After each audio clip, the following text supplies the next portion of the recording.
Audio test. Everything coming through fine for you guys?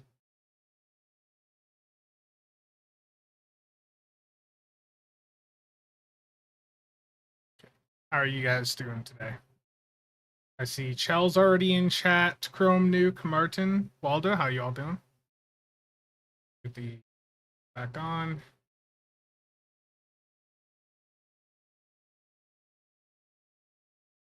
It's been a very, very active week for Stowe. Last week had a lot of things going on. This week has been fairly silent. Not really a ton of news this week other than the sales that we've got going on. And apparently the infiltrator fix didn't fully fix infiltrators, so I want to go over and look at that.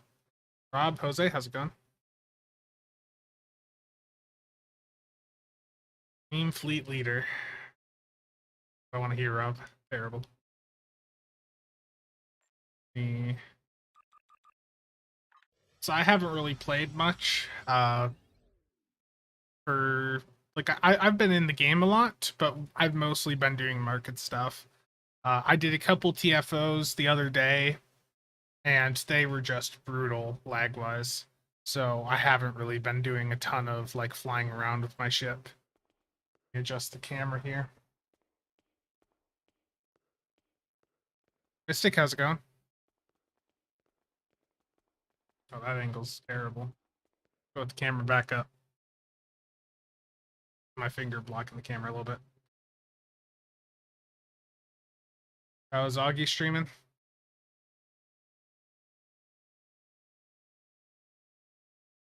Let's see.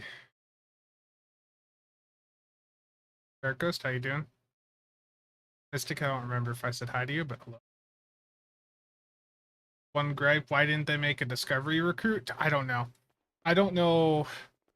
There's a lot of decisions they make that don't, there's a lot of things that they leave out that it feels like they could go out and, take advantage of.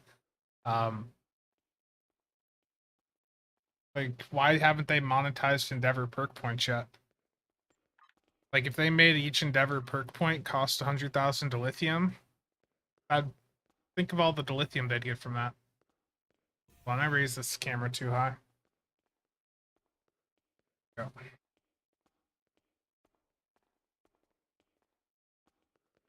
Borg recruit event. Be amazing, yeah. Steven's going good. Finally cooled down enough here. We've got the windows open, got the air off. 73 out right now.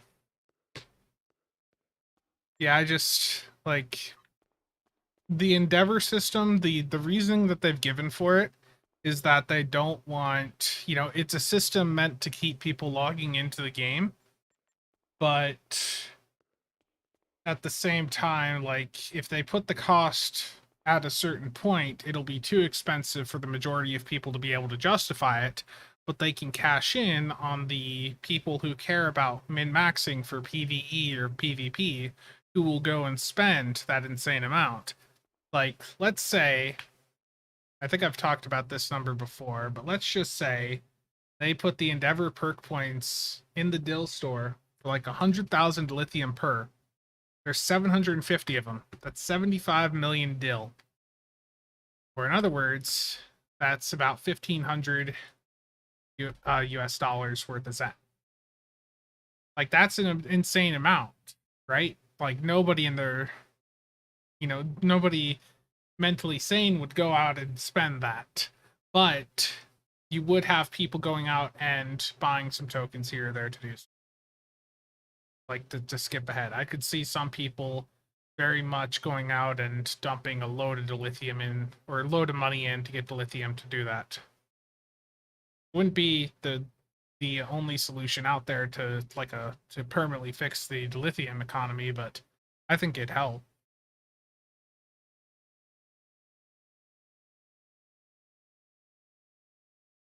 Yeah. Buy unlocks to run more per day. Could see that too. If they're worried about us, you know, um, not doing enough of the content, then let us pay to do more of the content. That's a good idea.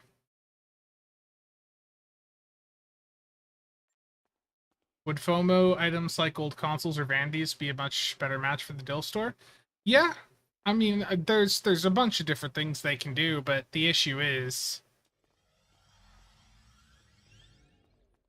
like with with them, if it's something that they can monetize in the C store, they're going to monetize it in the C store instead.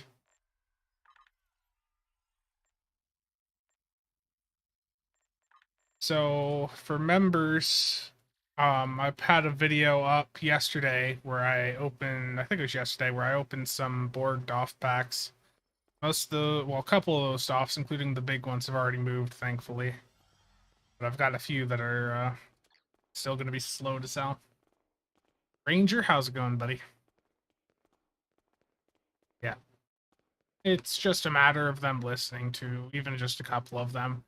Like, there's been loads of ideas for the Dill X. It's just they have to do something. Okay. I need to do Tetrion damage space, repair hull space, disruptor damage ground. I'm gonna get the ground one done. And the way that I always do my ground damage endeavors is I do an Operation Wolf solo. I go in and just deal whatever damage I need to deal. Then I just leave the map when I'm done.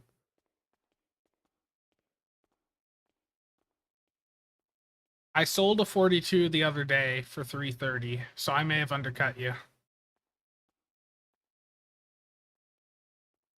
Patrick, you bought the Into Darkness one? Nice. Yeah, I'm that bundle.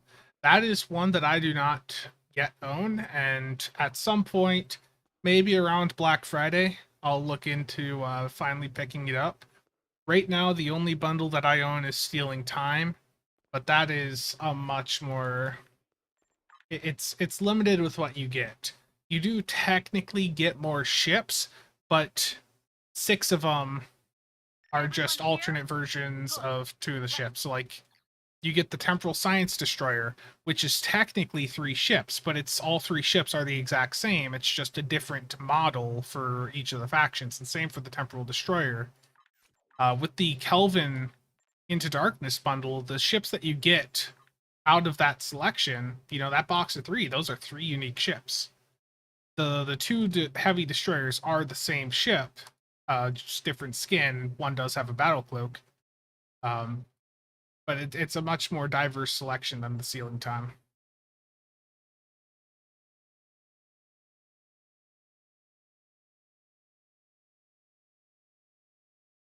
I think your 395 was undercut. You may want to go check that. I need to put a disruptor weapon on quick. Split beams are always good. I'm on a KDF character, so I've got dual sniper pistols. It'll work fine. Ranger, why should I watch a streamer that peaked with a 5-year-old cannon? Tactically, last month is when I peaked on the channel. Last month was my best month on YouTube so far.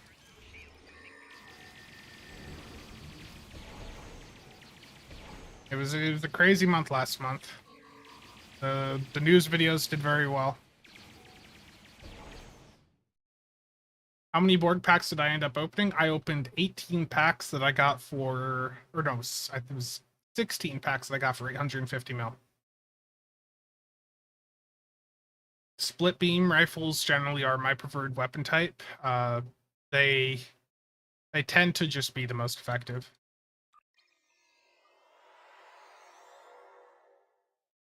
But yeah, Ranger, I gotta get some. That's the perfect way to load into my tank, is it just blowing up.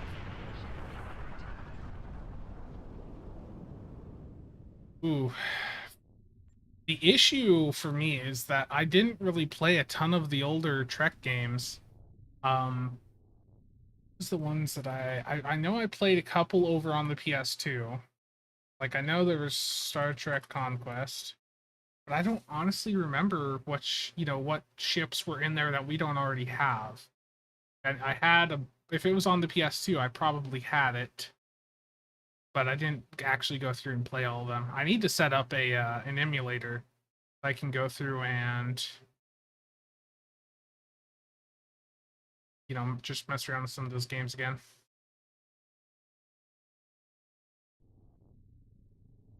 I got it right on the exchange. Even let me find the video so I can get you the exact price that I spent. Goes.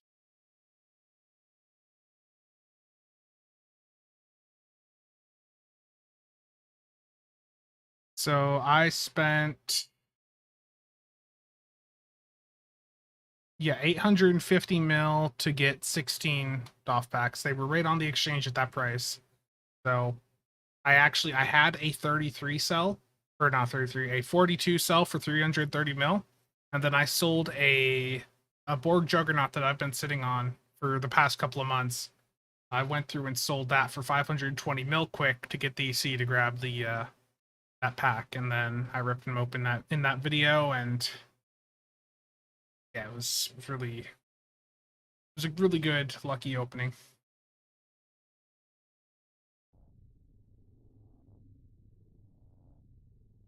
So it's really hard for me to say, Mark. Like, most of the ships that I'd want in the game, it's not new ships that I want. It's more of I want better versions of existing ships. Like, I want a sovereign class that's like a battle cruiser.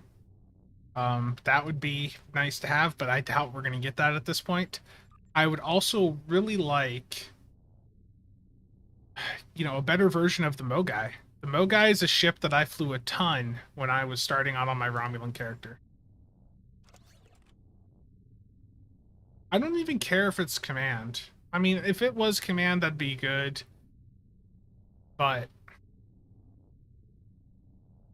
the Mogai, I'd rather have, a nice legendary Mogai in the game that has a bit of a better setup on it. If sticks would look better if it flew in the other direction. So you mean like just backwards like this?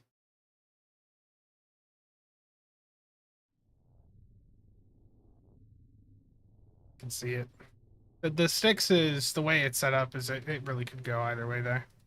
I'm gonna do my last two endeavors here, and I've got repair hole in space and Tetrion damage. So for the Tetrion damage, I've slotted a single Tetrion beam, and I'll hit my Nukara rep clicky in a Hive Elite here. I'll just go in, fly into the center, hit consoles, get the numbers that I need, and then I'll probably blow up. Yeah, imagine. Well, they couldn't really do like a Nemesis pack because they already have a legendary scimitar. But, like, just imagine if there was, a new pack that had a good version of the Sovereign in it, and also, okay, that'd be great.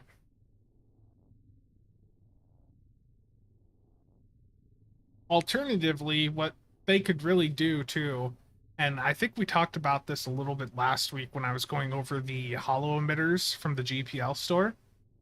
If they made holo emitters for a lot more ships, imagine how many people would go out and spend a ton of GPL on, like a holo emitter for a Connie or something. Imagine if you could go in, get a holo emitter, and make your sticks tank or whatever look like, whatever version of the Enterprise you want it to be. Things like that would sell well.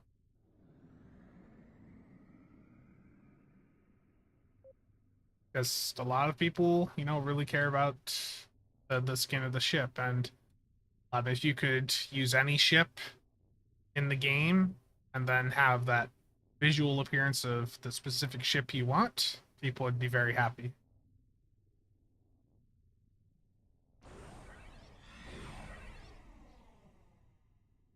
Resistance is futile.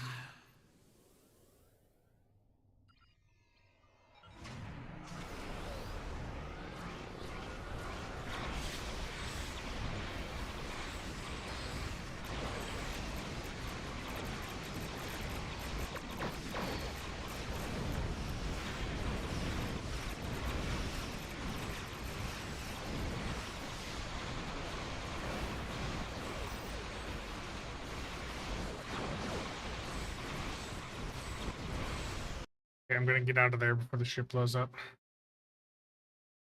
Do you keep watching me suffer and stow? I mean, that's my endeavors done. The only thing I haven't done now is my daily.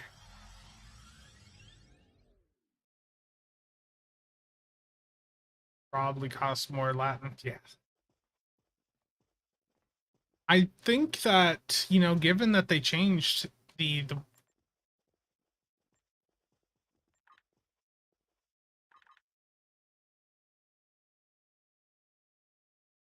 no, I haven't bothered with contraband in a while. To be honest, I've just been too lazy.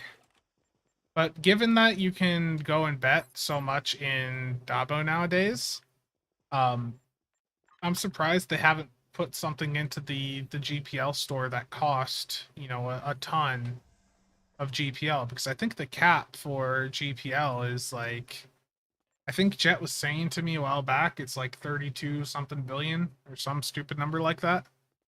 So you can have a lot of GPL. Like, imagine if, there was a reason to go to a Dabo table Spin the wheel and and place a bet for like, a million.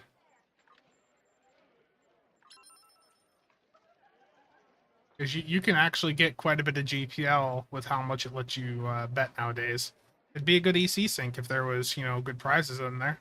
Like, I just turned 3 million EC into 6 million GPL. But there's nothing that I can do with that GPL because the store has basically nothing relevant to the current state of the game in it. Its hollow emitters just, they don't really do that much.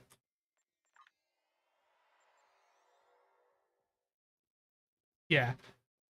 It's well, the issue is it's not just the lithium market that has seen inflation over the past couple of years. I mean, many of you know the EC market also. Um, when what was it, 2018, 2019, the price of a lockbox ship was 300 to 400 million, and now it's, lockbox ships are going for well over a billion. Yeah, I mean, if they just went through, did a revamp on these, increased the duration of them to a longer time, increase the cost of them, I think they'd get quite a bit more use out of the GPL system, and it serves as an EC sync, especially if they add in items that are more valuable, because there's no EC syncs in the game right now. So, smash the like button to help a brother out. Yes, and that like button does help very much.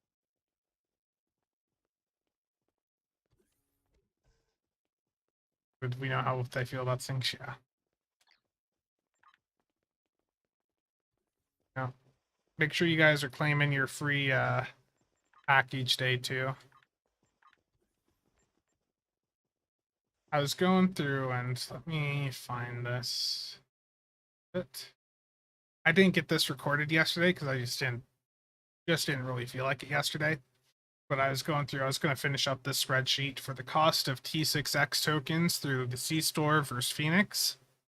And thank you for the $3. But thanks for the reminder. Yeah, the free Phoenix packs are always nice. Now when you're looking at the different or like buying through Phoenix rather than C store, you just get things a lot cheaper. So even just if you were looking at the cost to get 5 ultra rare tokens, that's going to be about $2.80 worth of Zen. That's a hell of a lot cheaper. But there's still some math that I need to do on this to show you how many total T6X tokens you can get for X amount. Because with these numbers down here, I was looking at how many do I need to get, how many boxes do I have to open to on average get 5 ultra rares, 20 very rares, or 100 rares. That's what I was looking at here. And it's just a hell of a lot cheaper. Like, there's no reason you should ever be buying the T6X tokens through the C store, because you can get them for a fraction of the price right through the Phoenix store. Could put some new vanity shields in the GPL store, maybe different variations of the pink shield. Yeah. Yeah, it's very easy to get upgrades um, through the Phoenix event. Or the T6X upgrades, that is. Yeah, I posted a video, or I guess it's unlisted. Let me find it here. This one's unlisted. Nick did an opening yesterday, and or a day or two back, and I recorded it just to use as some background footage for when I do the video. But in that, he got 2 epic tokens out of 300 boxes. It was ridiculous. Is there a Section 31 Vandy Shield? Yes, it is very expensive on the exchange, but if you wait for them to do their next event where they where they bring all the Vandy Shields into the Dill store, that would be your best way to get it. Picard, how you doing? I think it's all character, dude. I got one on my engineer like a month. My favorite thing in this is that I called both times, and I'll link this in the stream here if you guys want to check it out. But it was Nick was just really crazy with his luck. Like out of the 300 boxes he opened, he got 2 epics. So out of 300 boxes, and 300 boxes is basically $24 worth of Zen. So in the $24 worth of Zen, he got 2 epics, 43 ultra rares, 98 very rares, and 157 rares. So he got a lot out of that $24 worth of Zen. It's crazy lucky. I'm gonna rip open some Phoenix packs though. Let me go over and do that. Webs, how you doing?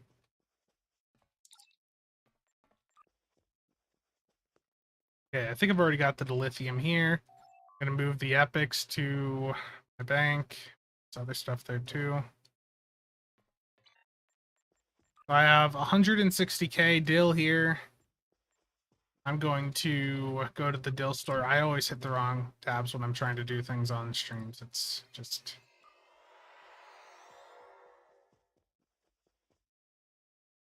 but I'm going to rip open 40 Phoenix packs. I know, big opening.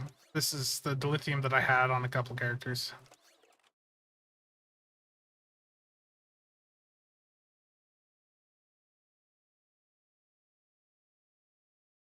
The issue is if I get or like an epic token, which I probably won't with how many I'm opening here.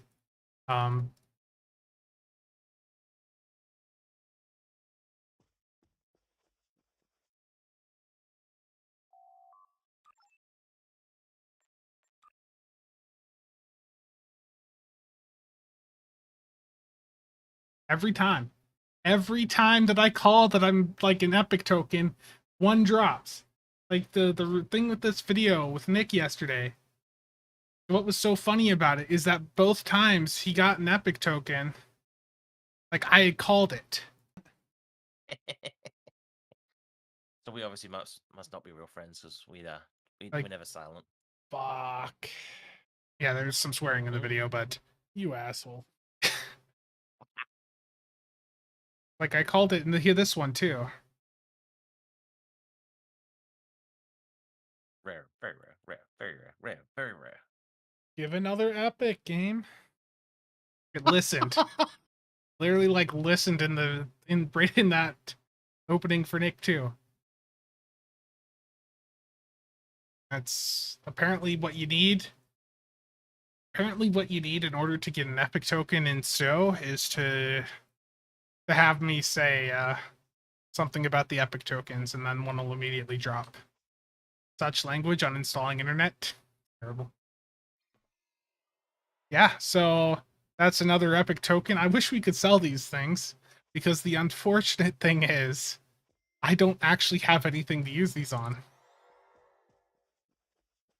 because I have all of those older event ships on account unlock. I wish we could sell them. Imagine if we could sell these things for like 1 billion EC. That'd be amazing.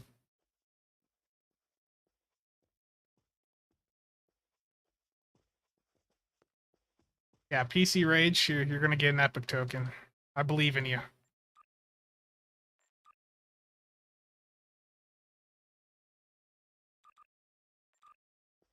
Yeah, it's just so much cheaper to get a these T6X upgrade tokens through Phoenix. Now you know what to do when you're live with gambling. Sellable epic token, yeah, because there are some people that don't have a reason to open Phoenix packs because they have all the ships. You know, any older veteran players that were around for those events. Yeah. How did I open them so fast? I just double clicked on the box. With lock boxes or you know, Phoenix packs like that, you can just double click on the packs.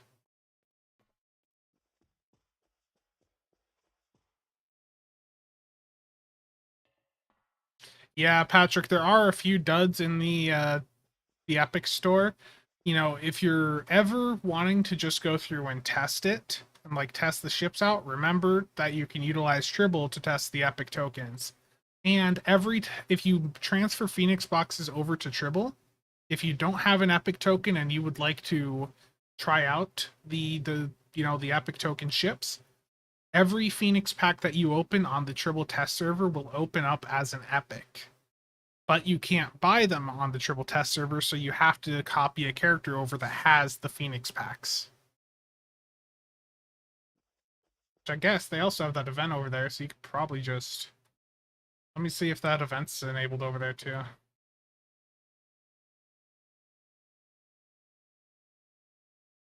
Got messages. Morris, I believe in you. I think you're getting an epic.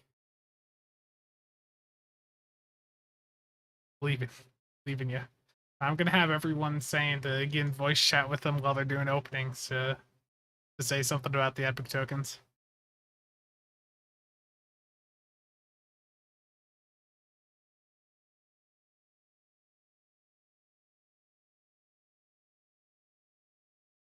Yeah. So let me start. Or is Tribble gonna go? Oh, it's gonna take its time patching.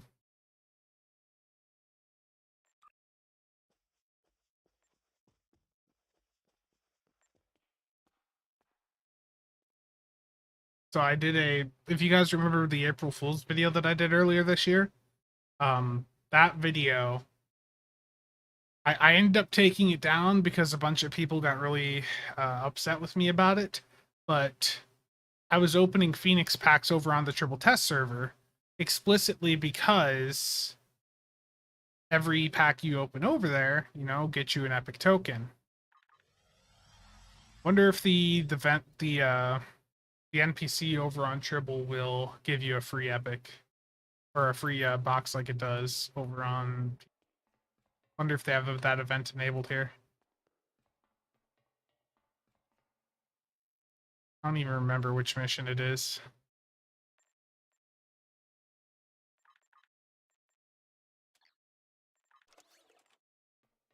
Or which NPC.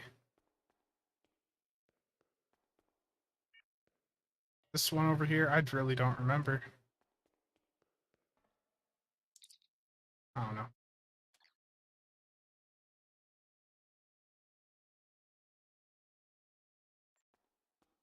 But just a reminder that if you do what I said there, you know, utilize the Tribble test server to open some Phoenix packs over here. Just make sure you're transferring the packs over to Tribble. Every pack you open will be an epic. Let me find the April Fool's video now.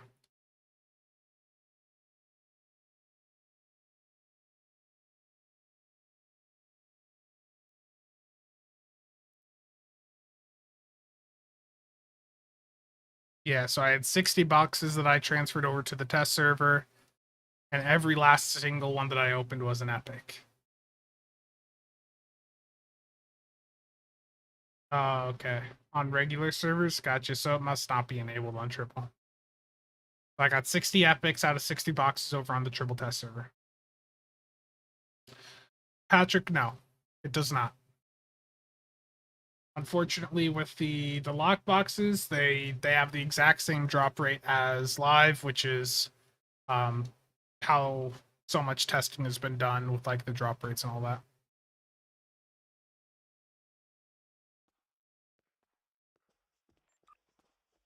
Yeah. Apparently, people are paying quite a bit for some ground offs right now. Does anyone know? Did anyone do like did Augie or someone do a video on which are these? I think these are armory. These are the offs that give you like the extra ambush damage or whatever for ground. Like assault squad officers.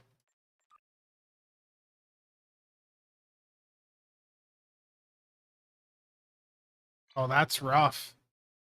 So these things are up for 10 million on the exchange right now, and someone bought 2 of these off me overnight for 200 million a pop.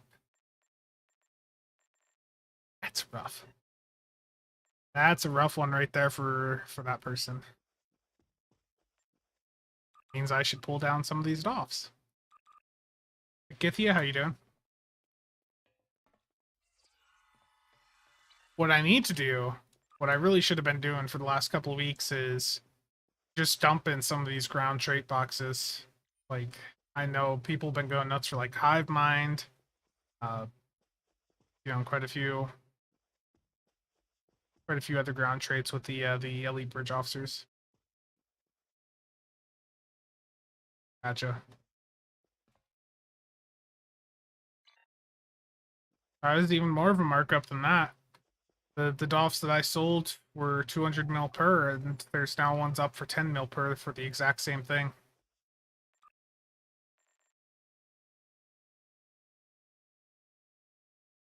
It's rough.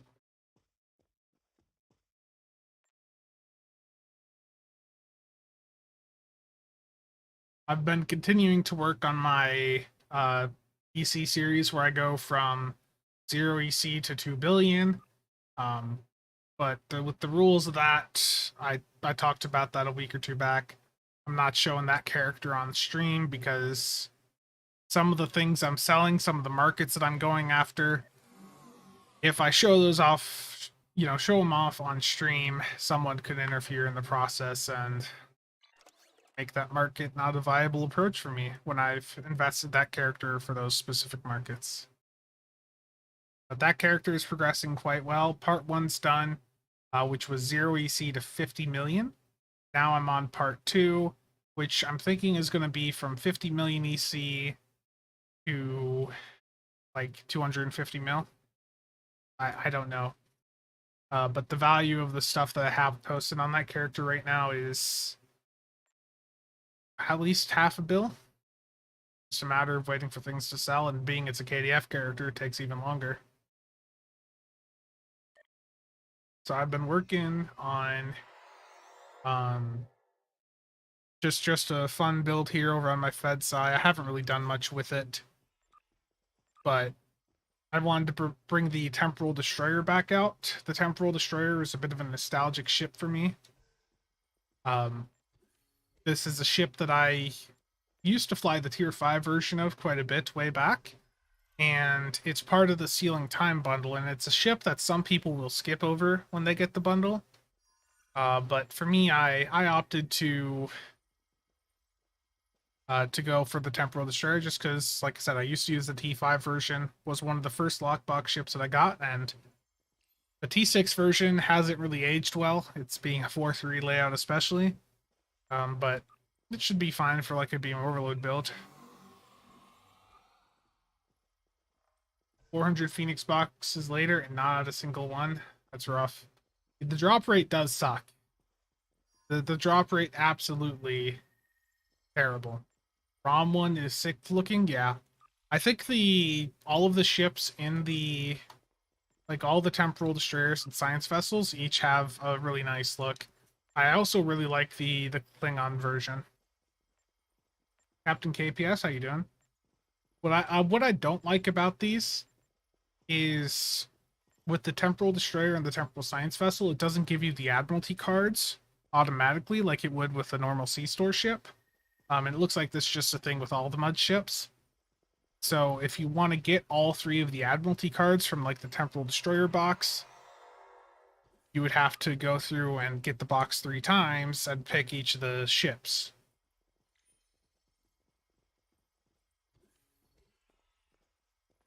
Yeah, it's expensive. Phoenix drop rate is terrible.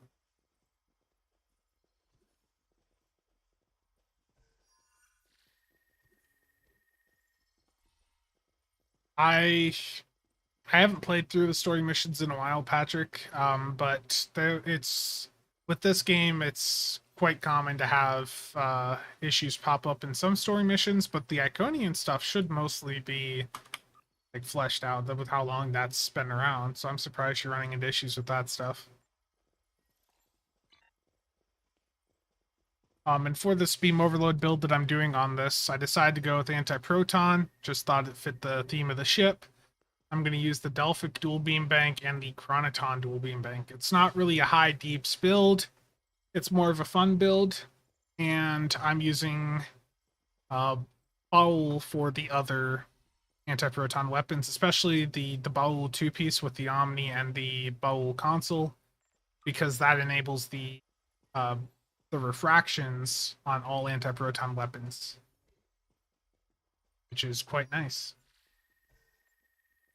So I'm gonna get my daily done here because I think it's on timer, and I'm gonna take a look at Muds packs while I'm doing so.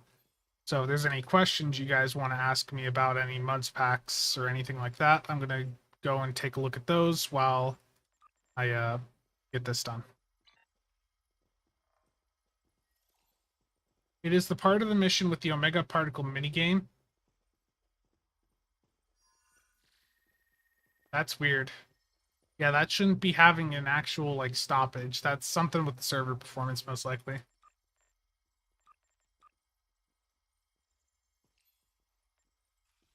Yeah, but, I mean, the other thing, too, Martin, is while the drop rate from Phoenix does, is really low, math-wise, you're averaging 1 Phoenix every...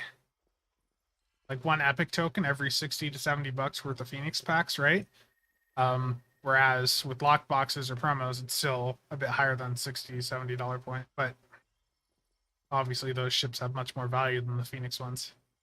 Disco characters have issues still? Gotcha. Firebrand, how you doing?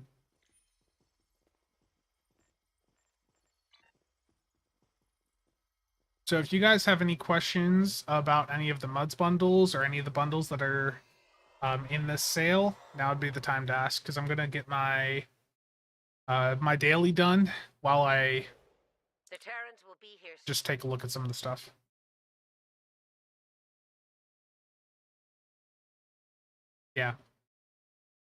Yeah, going for epics does have that secondary benefit of getting all the T6X tokens and all your upgrades. Patrick, yeah, this game is all about, collecting ships, really. Axel, how you doing? The Gamma Vanguard starter pack for 1300 Zen, worth it. Webs, they're going, the lock boxes maybe, well, the lock boxes should be free in the Dill store. Well, they're not right now, but they will be again in the future. So you can get an infinite amount of those for free. It's the keys that cost,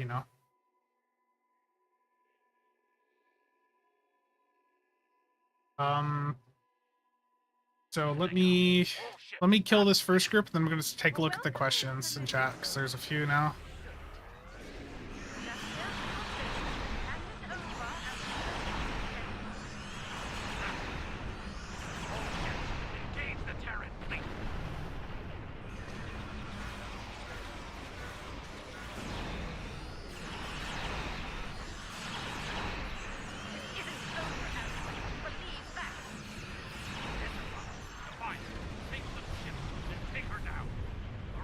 So this is how you do an AFK of Lupiter. Jupiter, whatever you want to, however you want to pronounce it. You kill the first group on the map, and then you fly off to the corner.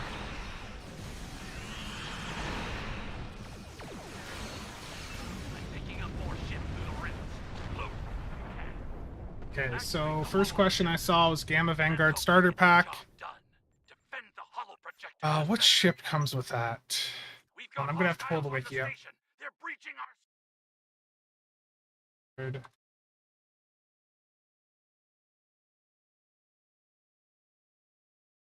Turn display capture on.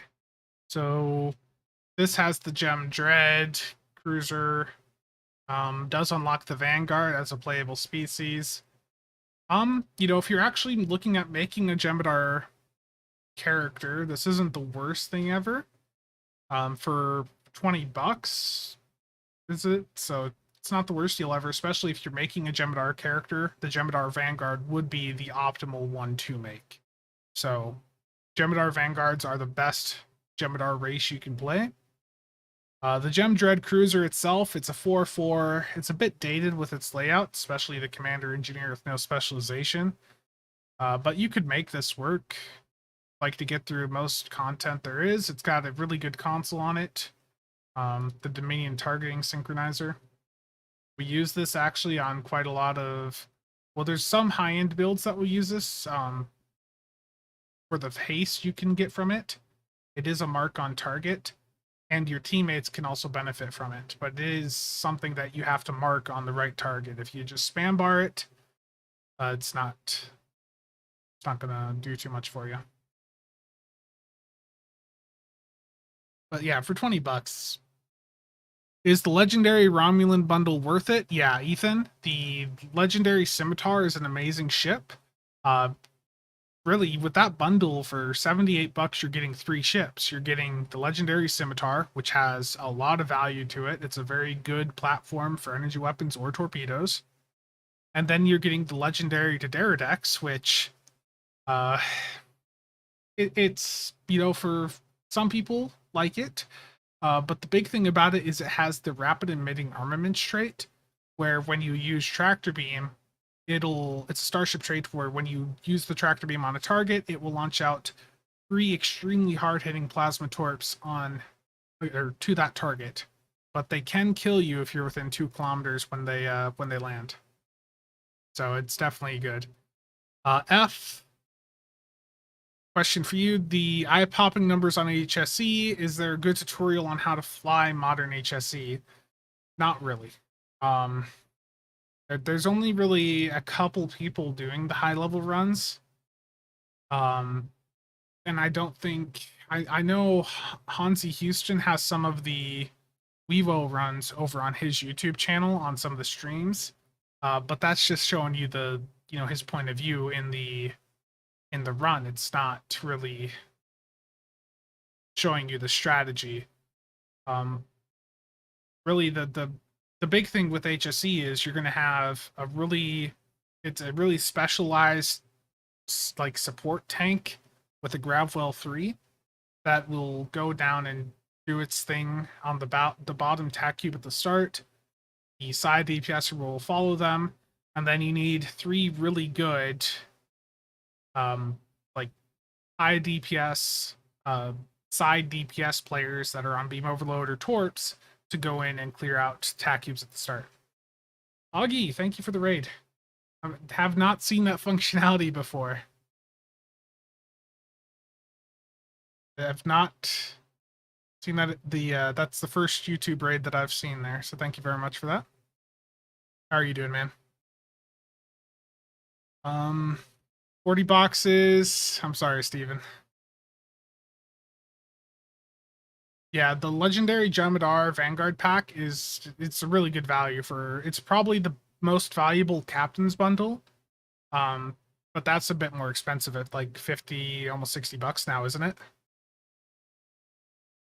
Beams be overloading.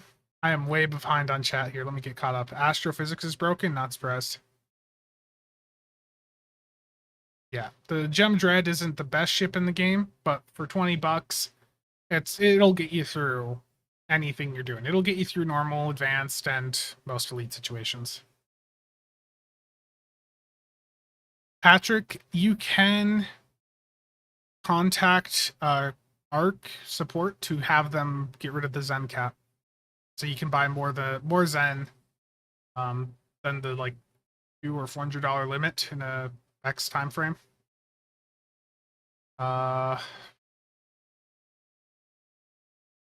Any go-to T6 ships for phaser builds, you can do that basically on anything, really. The weapon flavor doesn't matter really what ship you go with. I mean, obviously there's a couple that have like built-in lances, but those lances don't really do that much. So it's really just pick a ship that you like, and whatever flavor of weapons you want to put on it, you can put on it. Yeah, the Terran ships are a great value. You missed the spreadsheet, Augie. I know you like spreadsheets. I was talking about this spreadsheet that I'm putting together for an upcoming video about P6X tokens. Augie was just saying he's tired, and showing him that spreadsheet just instantly knocked him out.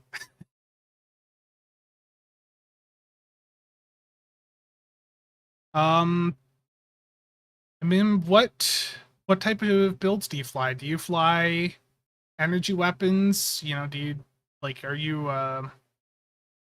you use Ox to Bat? Are you a tank player? You know, there's a few different good options out there.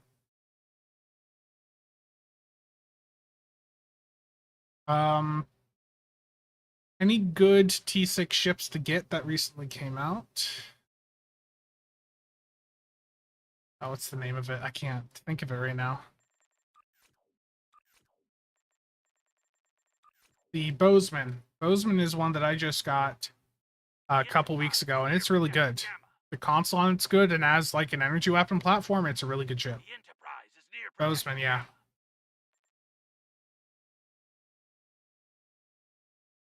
Do I play on PS4? No, I haven't had a console in a while.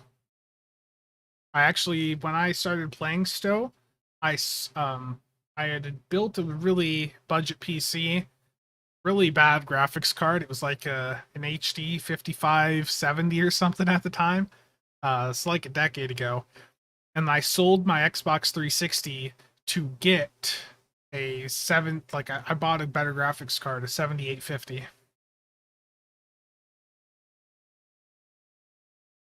Big energy weapon user, then I would either look at Domino or so either the Bajoran Interceptor, or if you do use Ox to Bat, then I would also consider the Plestral.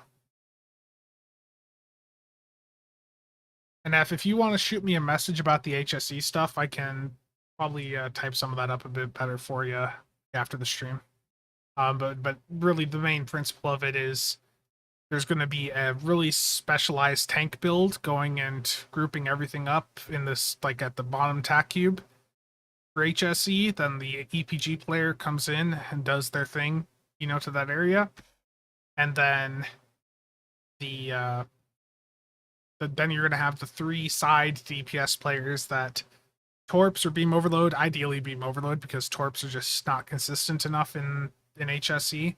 But yeah, you would just go in, have the side nukers designated to go to certain tack cubes, and then designate who's going to what pickle at the end.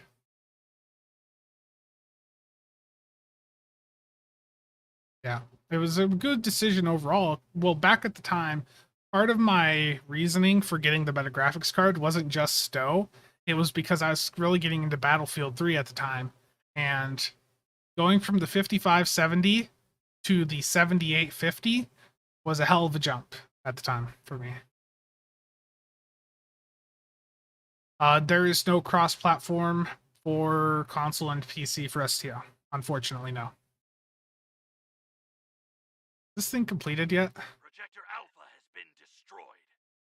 Yeah, this is so literally all you have to do for the daily is kill the first group in a Nupiter Ratus. I always do it solo.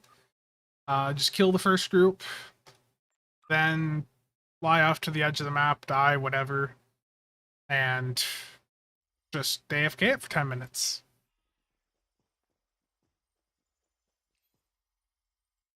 S31 could be interesting, Firebrand. But I'll also see if I have any footage from HSEs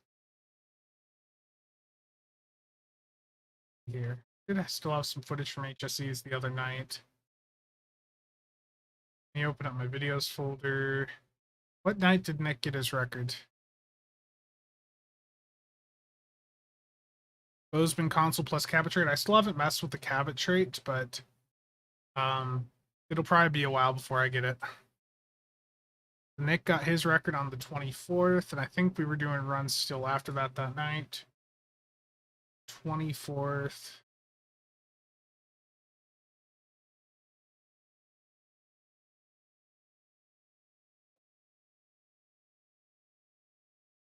So yeah, like I was going in some runs. I think on Nick's specific record, I was using my Cheval, like side DPS boat. But then I also was using my D7 temporal battle cruiser, and usually the side DPSers will sometimes wait, give the main DPSer like a couple seconds lead. Oh, this was not a good run for me. But you just nuke the start group. This was a really slow run. I didn't record Nick's run, sadly. Nick's run was crazy, though. Like, he had an insane DOC that just gave him a ton of damage.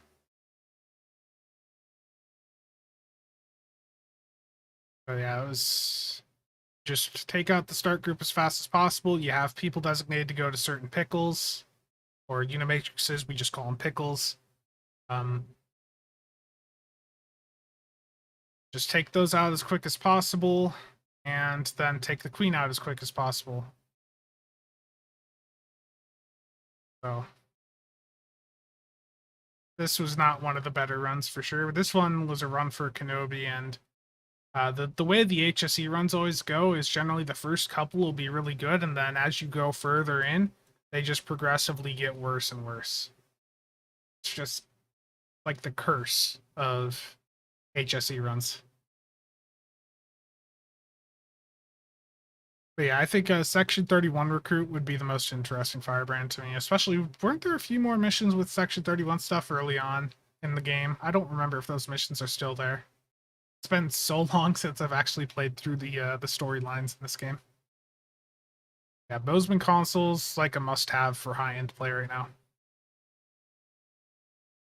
Oh, the lithium console, yeah.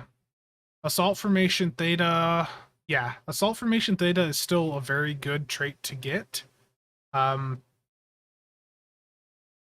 It is generally like it's a really powerful trait for like the Timur, the legendary Talis, like any ships that have that enhanced battle cloak especially can really spam it and take advantage of it. Even the normal battle cloak can take advantage of it quite well. Multi-vector assault is different, yeah. And also, I think there's also some thoughts and theory crafting going into bringing the Jorogomo back in as the main tank platform, or for HSE, just for the additional debuff. I think that might be what Weewo's going and trying to do now. The Nathan Drake lines, yeah. Okay, so for me, I think well, I already said this, but the next Muds pack that I go for, remember the only one that I have so far is the Stealing Time one. That's the only one that, like, to me was like one that I'd really want to go out and grab immediately when it came out. So I did get that. Augie, sorry to hear, man. Take care. Hope you're doing well, and hope you feel better there. The issue, I guess, with the pet spam, the sticks versus the Jorogomo. The Jorogomo is going to be able to do 4 betas. The suppression barrage doesn't matter. We get through the first phase so fast that the tank doesn't even really need, like a ton of survivability.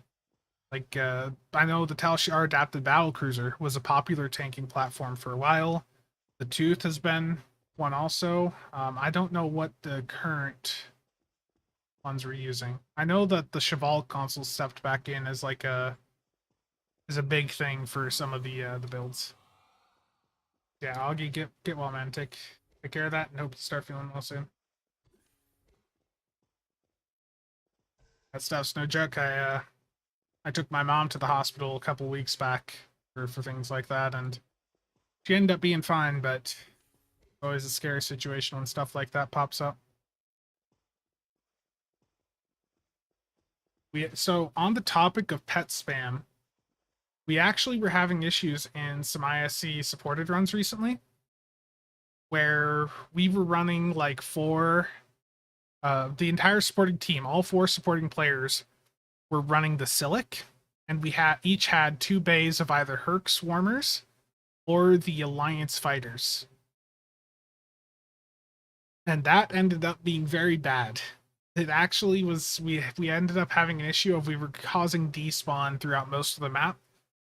Even like, we'd be fine for the first phase because we don't launch the pets that early, but as soon as we get all the pets out, especially at like the gate, it was brutal.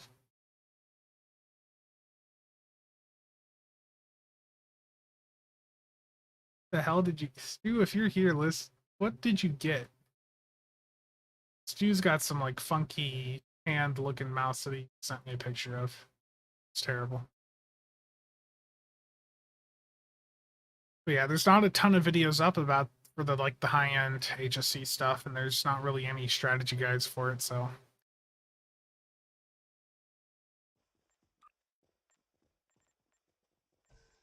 next, after the Into Darkness bundle,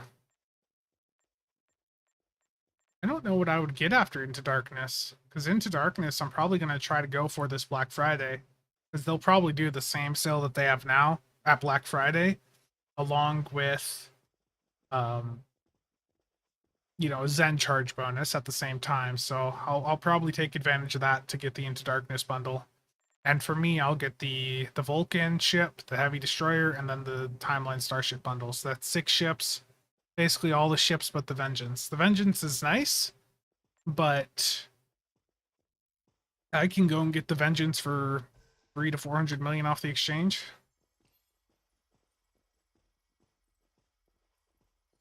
Black Friday will be end of November. Azeron? Gotcha. I was thinking, Stu, with you, is it something you got from one of them, whatever that site is that you go through and buy all your crap from? Yeah, the Vengeance is too cheap for me to go and justify buying, or it's too cheap for me to justify picking over a promotional ship. And I already have the Vengeance on, you know, the characters that I'd want the Vengeance on. Something, gotcha. Delta for Jug. The thing with the Juggernaut is I like it, but some of these bundles, you know, I already have the ships on some characters. So I'm not gonna, like the Delkina one that just came out, I'm not gonna get that because I already have the Delkina on like 3 or 4 characters. The Vodwar Juggernaut, I only have 1 character with it, but you know, if it's something that I have the capacity to get with my in-game resources, you know, quite easily for the 1 character that would need it, then I'm not going to worry about it. The Vodwar Juggernaut's nice, but it's not something I need on account unlock.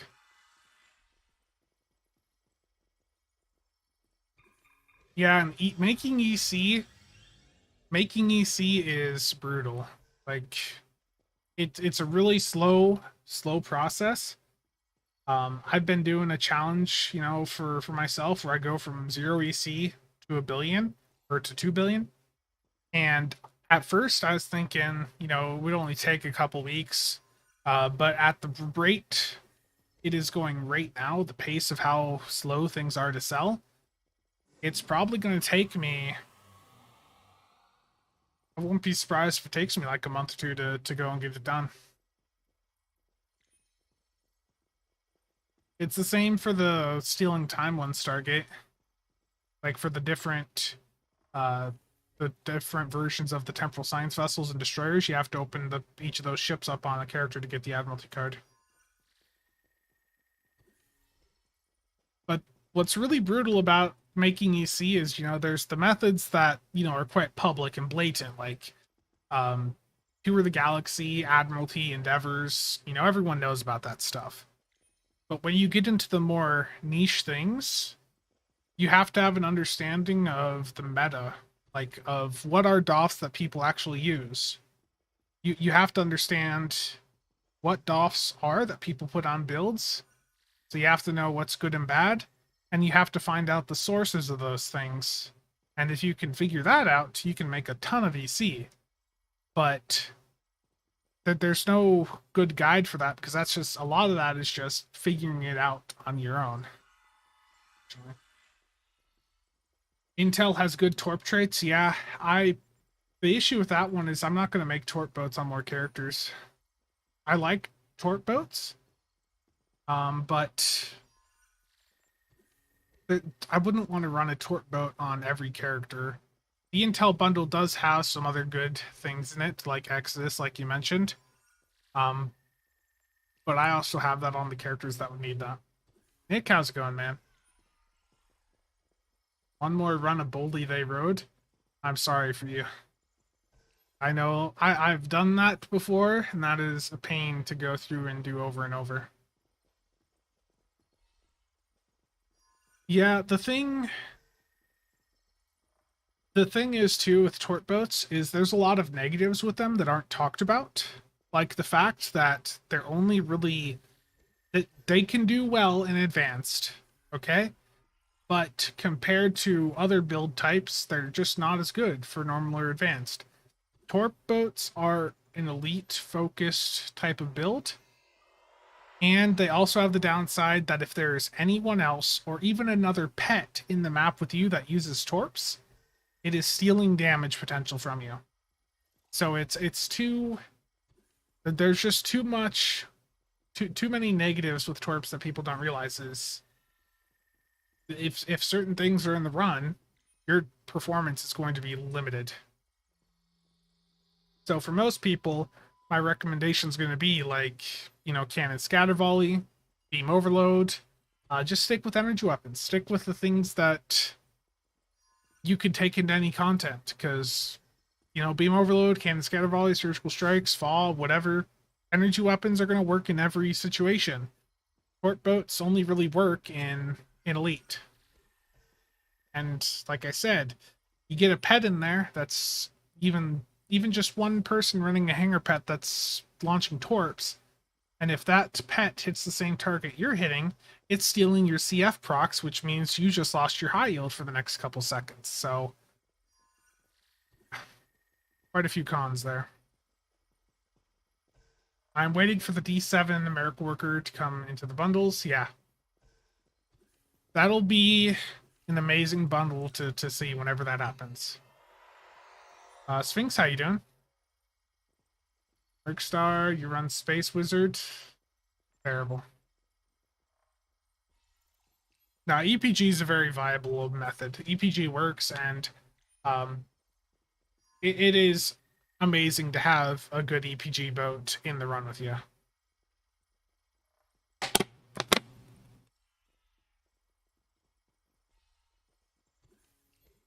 Hybrids for the win, yeah. I'm thinking another bundle that I think would be interesting to me personally.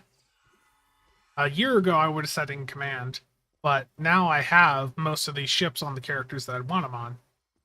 So that's not really that valuable for me anymore. But the Carried Away bundle, I think, would be one that I would consider after Into Darkness and after Stealing Time. The Carrier, or the Carried Away bundle, these are all carriers, but they all, they're none of them are, super good ships. The Joro is a really good support ship, but the rest of them, they're not special. But I really like the Zindi Briostris. I always liked the original T5 version of it, the Narcine. And the Gem Dread, I think that's a fairly good looking ship. Yeah. Polaron Mirror Striking, yeah. And Polaron can do really well. Like, I was running on my VOD War Juggernaut for a while, actually just running VOD War Polaron. And it did quite well. Discovery 32nd Century bundle is your wish. I think, I imagine we're going to begin more disco content soon, especially if they felt the need to go with the Discovery for this lockbox. Yeah. There are a lot of bundles that are fun. It's just the cost can be hard to justify. If they ever returned the 75% sale to the Muds bundles, I would buy many of them. But the 50% sales, it's really just, it's hard to justify $150 for a bundle, you know? Just, that's, the game is just expensive, right? None of the enemies are taking damage. Server performance has not been good this week. I haven't been doing too many runs recently because I've been dealing with some issues with my left wrist. I'm gonna go see a doctor on Monday, but I think it might be just like some carpal tunnel issues. But I haven't been playing because like too many TFOs lately because of that, and the fact that the servers have just been terrible. I did a Kittimer the other day with Nick when it was the Universal Endeavor, and it was brutal. 32nd Century bundle will be the 15th anniversary. I could see it.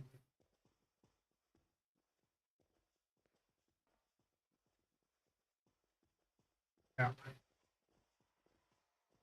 But on the SOB here, I actually I did quite well with this VOD War Polaron build on the VOD War Jug for a while.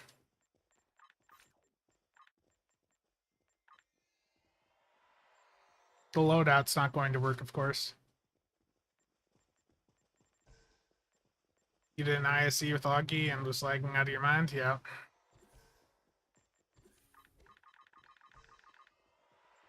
One of the reasons I haven't been using a lot of my older ships, too, is because the loadouts just are screwed. And it's annoying to try and, you know, go through and rebuild them all. Independent Wingmate. Now, do keep in mind, Albert, what ship are you using that on? Are you doing that on like the Scimitar or one that has 2 hangar bays?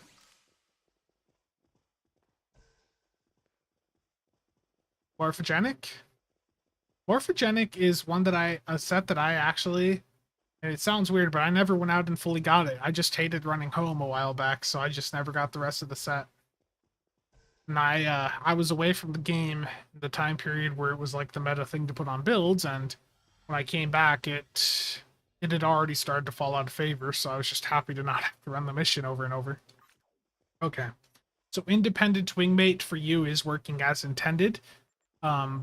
Independent Wingmate, just a reminder, I don't think they fixed it yet, but if you use Independent Wingmate on a ship that has 2 hangar bays, and you have both bays set to auto-deploy, and then you launch them at the same time, then the first pet of both bay gets the buff, and it's not supposed to get that.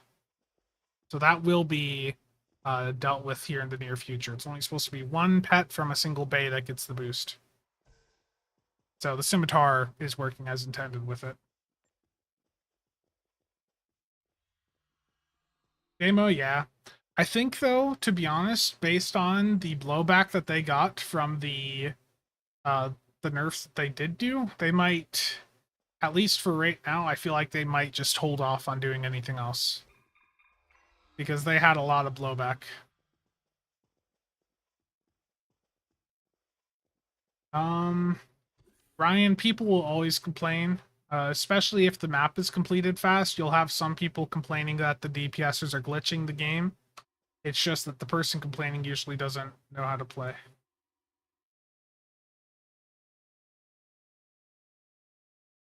Gotcha. Yeah, Patrick, Battle of Corfez is an elite-only queue.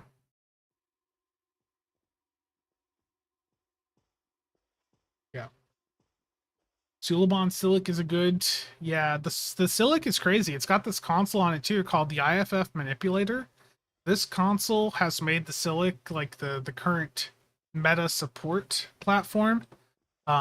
because it can debuff your target by up to minus 400 resistance. So you're doing a lot more damage to the target while this is up. The downside to it is that if there's any other nearby targets to that target, it lowers the performance of the console. So every nearby target within a couple kilometers will lower the debuff it does by 40. So if you have a situation where there's 10 targets around your primary target and you hit the console, it does no debuff.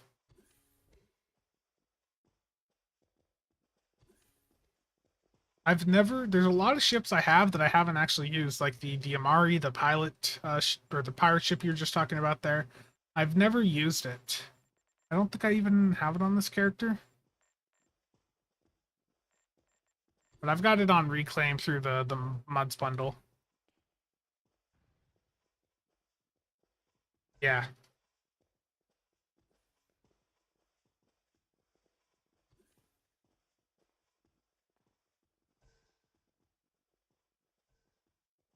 Oh, yeah, that's just a bug with Infected. Like, if I warp into Infected, it's like a 50-50 chance that the shield on the right transformer is not going to be up. That it's not an exploit or glitch, it's just I guess it is a glitch. It's the map bugging out. It's fine. It's fine if someone goes and attacks it.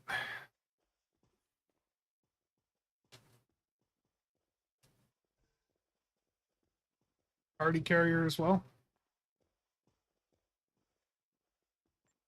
Like, if I go into this Infected, it's about like I'd say like a 50-50 chance that it's gonna just the shields on the right transformer just won't be up.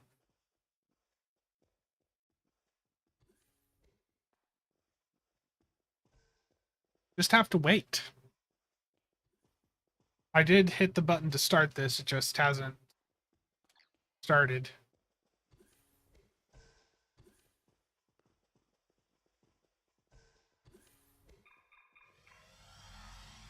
Yeah, the IFF manipulator on the Silic, and then using the Alliance fighters or the Herc pets. That's usually the meta nowadays for sport. So the shield was up here. Basically, the glitch the person you saw was talking about was the shield on this not being up.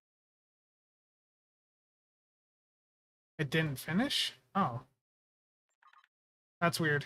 Usually it still completes the map fine for us when we see it. I wonder if it's because people are like in the instances you're going into, people are killing the right side before the start group. I could see that maybe interfering. Like we would never attack it. The situation Every time I go in now, it's gonna load properly. We're gonna do this until it's not.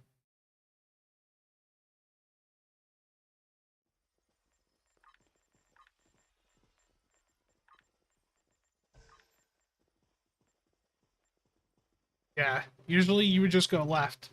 But there are some people that have never heard about, the method to doing infected before, so they'll go off to the right. You see it quite a bit in like advanced because you're getting people from the random system.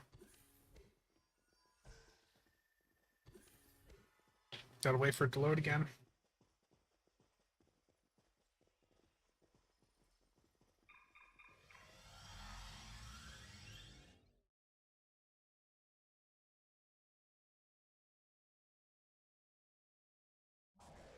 It's not gonna bug out for me.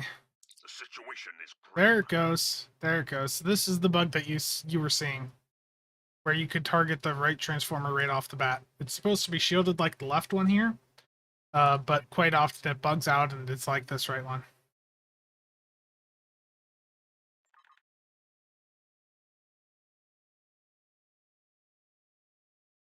Any predictions for new legendary ships?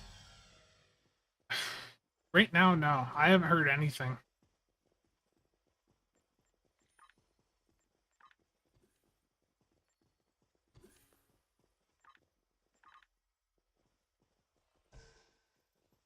This game is complex. Why is it not? I think it's It's ultimately because there's a lot of people that have played this game.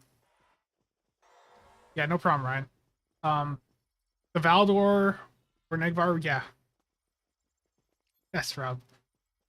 A lot of people have played this game in the sci-fi community. It's just that, it's you get through the content quite fast. Like realistically, I would say for a casual player, within 6 to 12 months, you will have experienced everything this game has to offer. You will have leveled up, you will have done your reputations, you will have done the entire storyline for whatever faction you went with. Um, yeah, you just get through most of the content, quite quickly, and they're so slow to release new content that people go and play something else instead of waiting 4 months for the next story mission. Um, Beta and Chemosite don't seem to trigger abilities that they are supposed to trigger off tactical skills. They don't proc Promise of Frosty or the tactical and the cool Warfare Doffs. Go check that. Actually, I could have just stayed on that character. Those are things that I can test right up in space.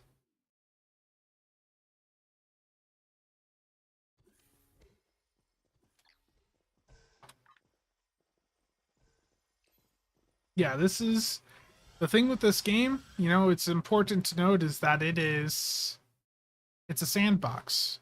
You are collecting ships and you are flying those ships around and just having a fun time flying the ships. There's no raids, but there's no really once you understand the game and understand how to build a ship, there is no super challenging content that has like super unique rewards like you would see in other games. The hardest content, that there is Battle of Corfez, and realistically, if you go in with a good team and you have a decent build that does a couple 100,000 DPS, it's not even going to be a challenge.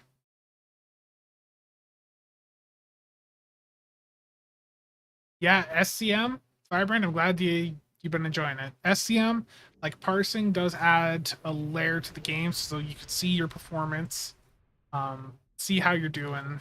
Yeah, but just not everyone's a fan of the DPS chase, but it is nice to at least know how things you're buying are doing.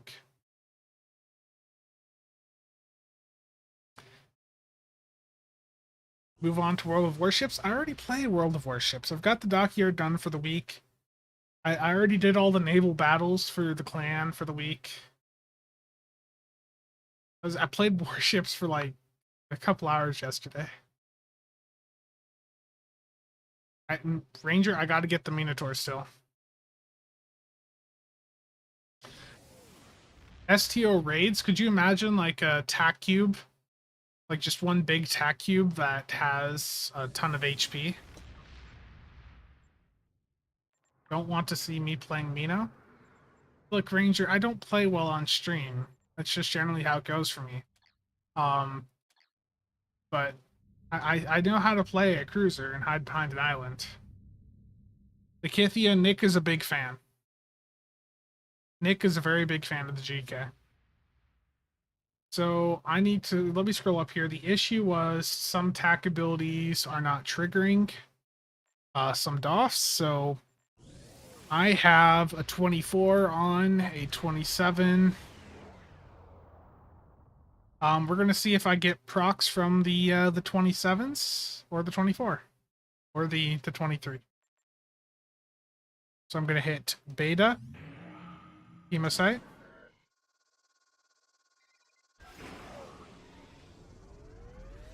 Of course, my CSV immediately triggered a Borg off there.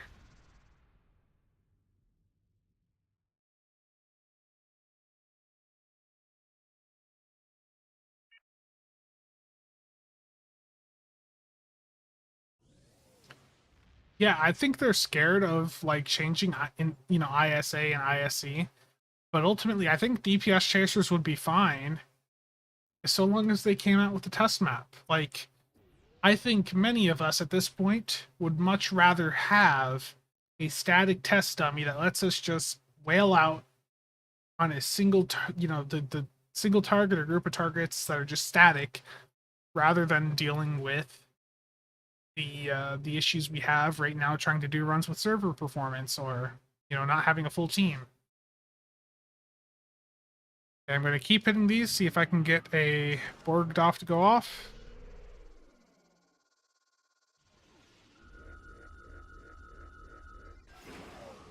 My CSV did not trigger one that time. HSC, yeah, HSC is a joke at a high level. My beta just triggered a strength through Unity.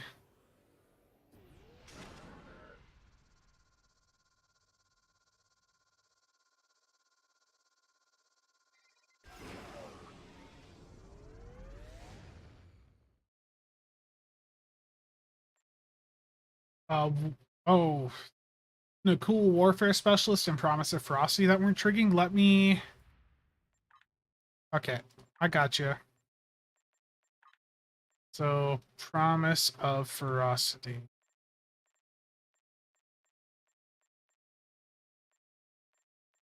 There's so many ship traits that start with S. And it cooled off. Let me slot one of those. Ultra rare. I don't have one that's bound. Engineering abilities, tactical.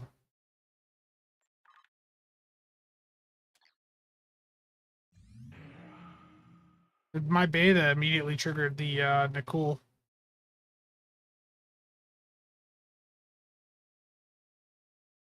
Promise of Ferocity won't go because I'm not in the combat map. So I need to go. Let me go into Argali here so I can see that while I'm being shot at.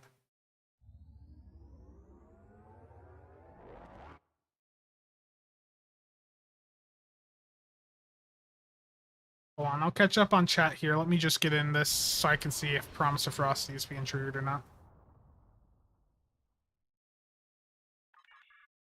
And that will have just dropped the trait that I changed over. It didn't.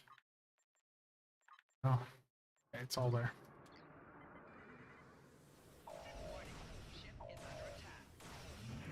There's Promise of Ferocity.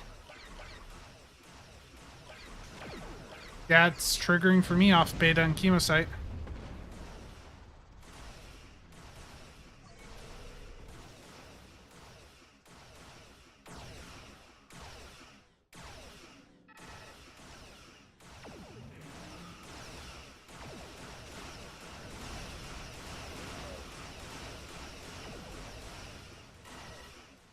Oh, not on the tooltip? Gotcha. So they're not showing up on the tooltip, but they are still triggering, so that is, they're still working. It's just the tooltip, you know how this game can be. Let me catch up on chat here. A little bit behind. Alaska and John Bart for you. Yeah, I was not playing Warships when the last Black Friday event happened, so look forward to that.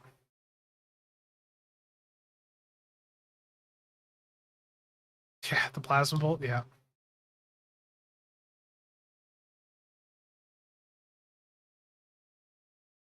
I would like, for the Infinity, I think the biggest thing to me is make the off packs, put them all together in a choice pack.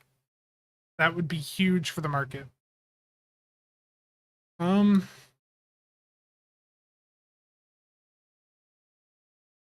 So the Kithia, the wouldn't firing at a dummy get boring real quick?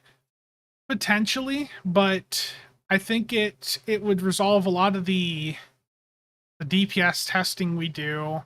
It would make things much more consistent, because right now there's so many random factors that impact your performance in a in like an infected, and a lot of people do enjoy that, but I think for the DPS community as a whole, it would be more beneficial to also have access to a static test map where, yeah, you'd probably get bored of it, but at least you can go there whenever you want and have the exact same scenario each time, so you have a consistent place to test your build versus the randomness that is infected. Like if I go into an ISA, if I get 4 people in there that are combined doing 20 to 30K, you know, my performance is going to be much worse than a situation where I have someone else in there that's doing, you know, like 100, 200K maybe, and is actually bringing debuffs. Because, you know, that there's so many inconsistencies with DPS testing based on random maps. It's just, it's brutal. It's a waste of time for a lot of people. But yeah, it is a random element, and that is something that people enjoy. So if they ever did bring the test map in, it would be a table. It'd be a table people would compete on, but the other maps would still be there as an option. Is there one ship in the game that outranks all as of date? I mean, there are certainly ships that are like the best of their category. I would say the Styx is probably to me, the Styx is probably just overall the best ship in the game right now, just because it's so versatile with its capabilities. Like, if I want to run that as a tank platform, I can run it as a tank platform. If I want to run a Styx with cannons, I can run a Styx with cannons. If I want to run one as a torp boat, you know, Styx can't do EPG, that's true, but that's about it. You know, it can do torps, it can do energy weapons, it can do most of the things that you would want it to do. The Bowsman's definitely a good option. Legendary Scimitar, yeah. I mean, the Legendary Scimitar is a much more affordable option, but the Styx, performance-wise, is just a hard ship to beat. But, you know, there are a lot of other good ships in the store, the Legendary Scimitar being one of them, that are quite capable of doing many things also.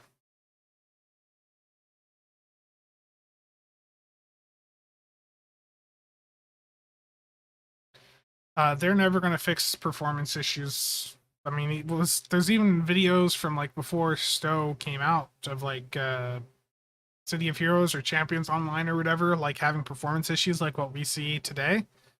It's just their engine and the server provider that they have. Yeah, and sometimes you're going to have ships that you fall back on. The Fleet Gagarin is a good ship. For me, one that I've been falling back to quite a bit on some characters is the Scimitar. The Scimitar is a good ship. Another one is the legendary Jem'Hadar attack ship. That's a good ship for me also to use on alts. The Vorcha is one that I enjoyed using on a couple characters. They did swap over to Amazon. I heard something, but you can't tell with how bad the performance has been.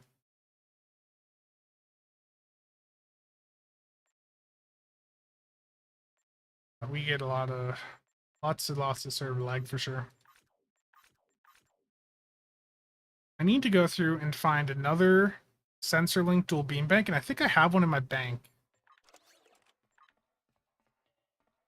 I have no dilithium though. I haven't done any dilithium farming in weeks.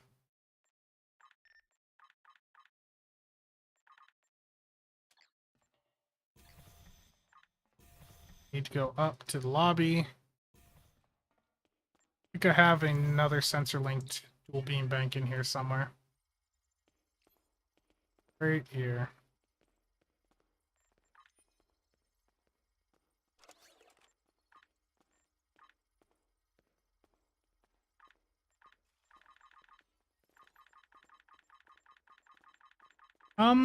They ran a KDF recruit event earlier this year.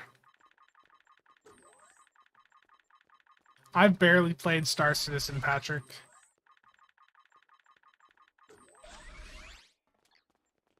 MC Stu, if he's around, he's another Stowe content creator, and he has done a lot over in Star Citizen. He's whaled out hard over there.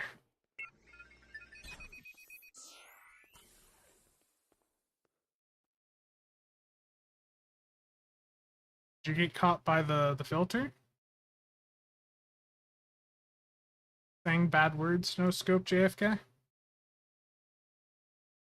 I don't see anything on the filter.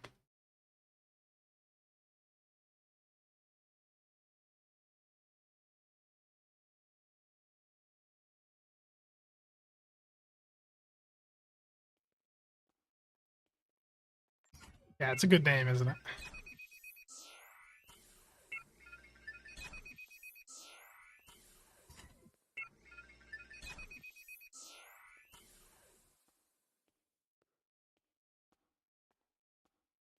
I gotta find a character with dilithium.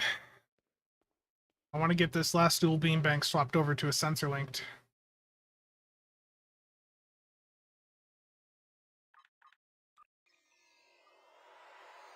Oh yeah, there's lots to do in Stowe. My favorite thing to do is to stand at the exchange all day waiting for one thing to sell.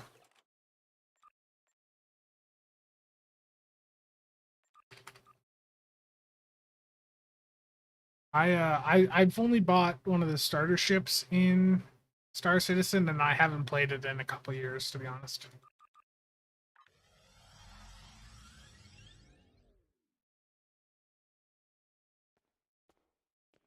But yeah, Albert, KDF does have a recruitment event, and they're very much worth playing. They ran it earlier this year, and I imagine they'll run it again early next year.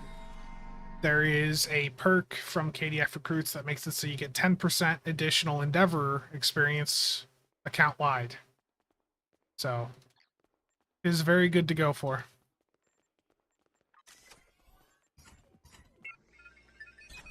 This thing's gonna like drain me out of resources trying to get this.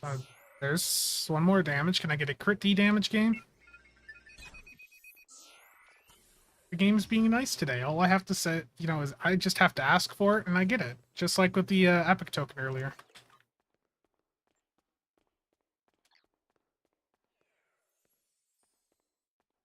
Yeah. Yeah, I'll have to check that out, Patrick. And Waldo, yeah, that's true. The free CSV trait.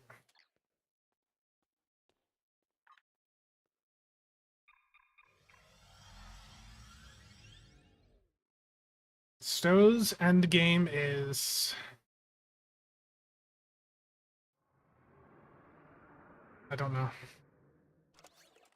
I have too much playtime in this game and I don't know what the end game is. I haven't found it yet.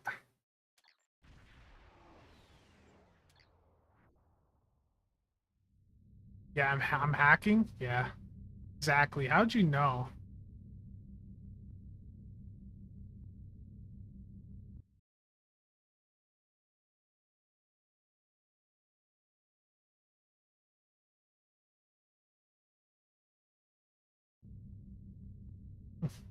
Yeah, builds is the end game. Yeah, that's true. Really, the end game is what you make of it with this game. It's you build your ship out how you want to build it out. Just have fun. Like this is my D7 temporal battle cruiser build that I showed off on a stream that I quickly deleted after it went real bad. Uh, I was not happy with the build initially. Made some changes since then, and I've been using this in HSE runs. So if I go back over to videos here, like I was using this the other night in HSEs, and like it was doing okay. This was not one of the better runs, though, it looks like. I had one run with the beam overload setup where I like started off with over like 1,000,000 DPS at the start. It was a crazy good start. You can't see anything with how small this D7 is, though, with all the visual effects and then all the issues that the HSE map has with all the exploding cubes. It's just painful to try and look for things. I was quite happy with the performance out of this ship. Like 600k for a side DPS build. What I was usually in the 5 to 600k range in most of these runs. So it was working pretty well.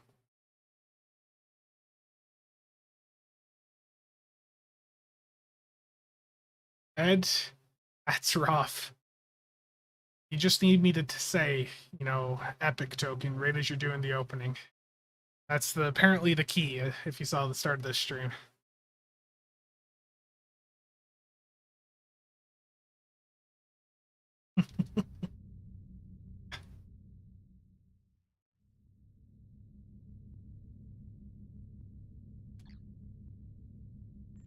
I'm gonna shoot something in an Argala. See how bad this build is nowadays. Argala Elite. I haven't taken this build into anything but an HSE for the last little bit, so let's see how it does. Let's see if I lag in a single player environment.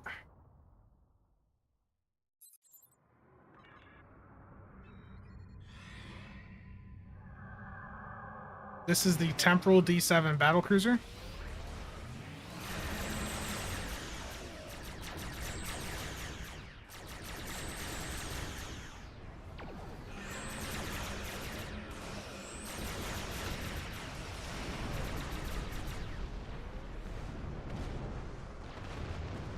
The S in Argala Elite stands for Serious Map. You have entered an area. I know, it doesn't have lag. Notice us. Let's go over and ask if their thoughts might come out of hiding. Me trying to hit abilities here.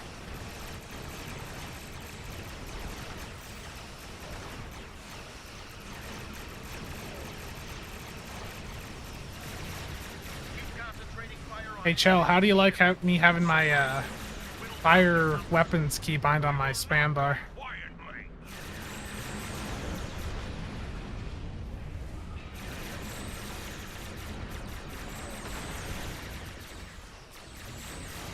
You will stand down. Surrender to the sensor guard. Sensors are picking up small habitations in some of the atmosphere, possibly consistent with multiple temporary hideouts. We do what we want, where we want.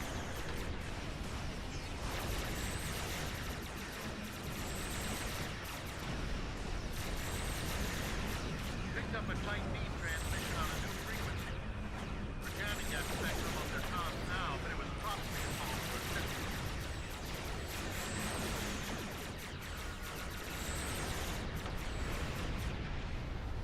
I'm taking you with me.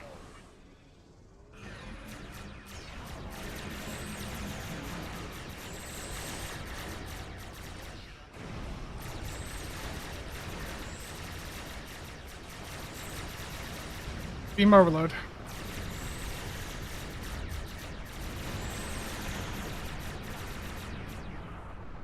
Oh, there's a little raider flying around over there I gotta get. That's got it. Excellent work. We'll send over a pacification party. Take the suspect. Yeah, it's beam overload. There. Thank Terrible, you for Chell. your assistance. And welcome. We have Yeah, this is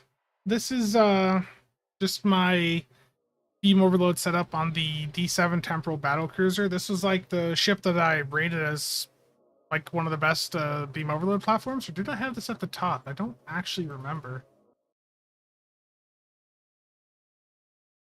Gotta look at my own thing to find out again. Okay, yeah, I did.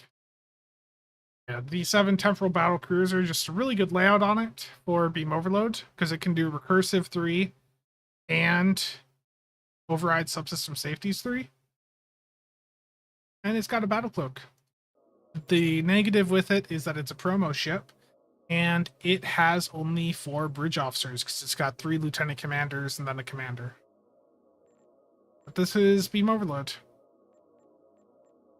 For the weapons, I was using the wide arc, the Lorca dual beam bank from the rep set, disco rep. Then I've got 4 sensor linked phaser dual beams on.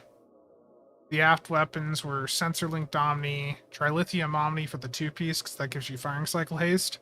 And then for the third aft, I've got a kinetic cutting beam on.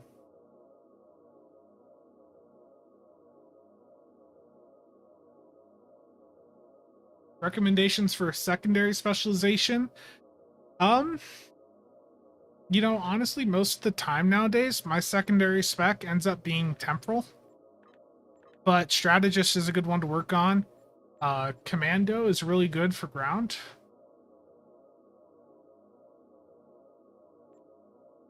The left hinge console is the Bozeman one. The Tachyon net drones. It's just too good of a console.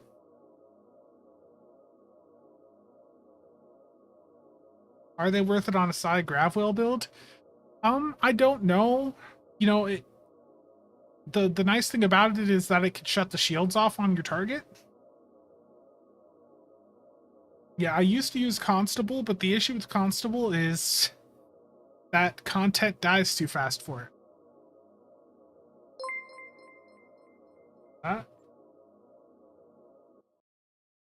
Easy, thank you for the sub.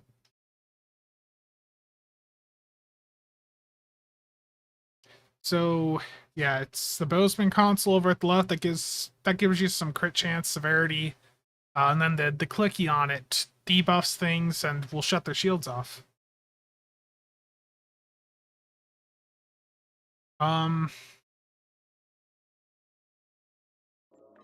I mean, it depends on what content you're doing and like how long stuff stays alive with Constable is the issue.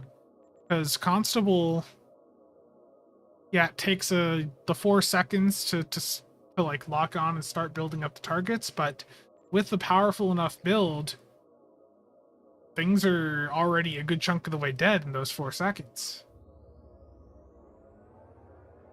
So Dan, I'd have to say the Tachyon Netrons probably would work out quite well with the Gravwell. I know we're using it for our supports and high-end runs now, with the Gravwell on those supports, so yeah. I never did check that earlier. I'm gonna swap ships quick after I save this loadout. I want to just quickly check on my Vorcha to see if the bridge officer rank of infiltrator, just normal infiltrator, is stacking. Because I know the bridge officer or the player version is not, but I want to know if the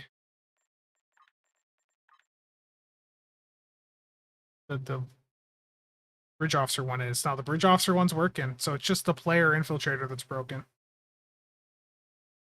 Because look here, my battle cloak, 27.5 seconds of uptime with this build. Because I've got 3 different infiltrators on, so. And apparently they added text to those, so I never did go and look at that. Okay, so different ranks of infiltrator stack with each other, but the same rank of infiltrator does not stack with other examples of itself. So they did add in the explicit definition of how infiltrator stacks to all ranks of it.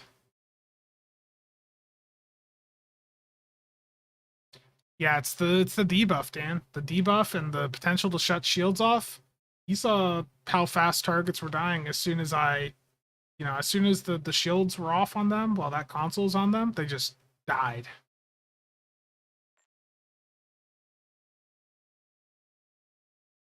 Polar on quad cannons? Yeah, I mean they're good. They're gonna be as good as another, Polar on dual heavy for the most part. The downside is they do drain engine power, so performance isn't really going to be that different. If you're already doing the other Polarons from Boldly They Rode, you may as well just go with the full set of those if you're already halfway through that mission to get the last one.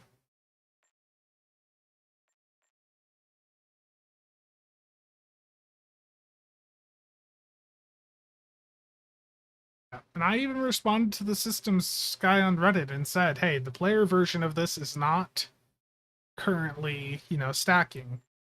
But I don't know if he looked at Reddit after making that post.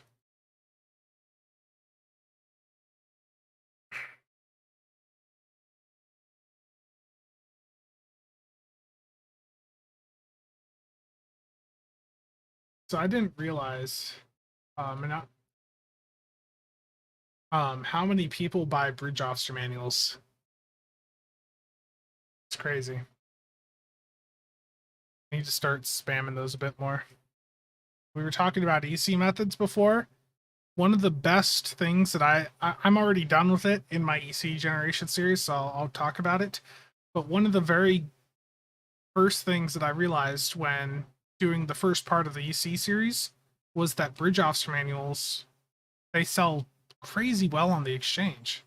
Like I was going to the bridge officer vendor the trainer on Kronos, and there's one on DS9. There's one on most hubs.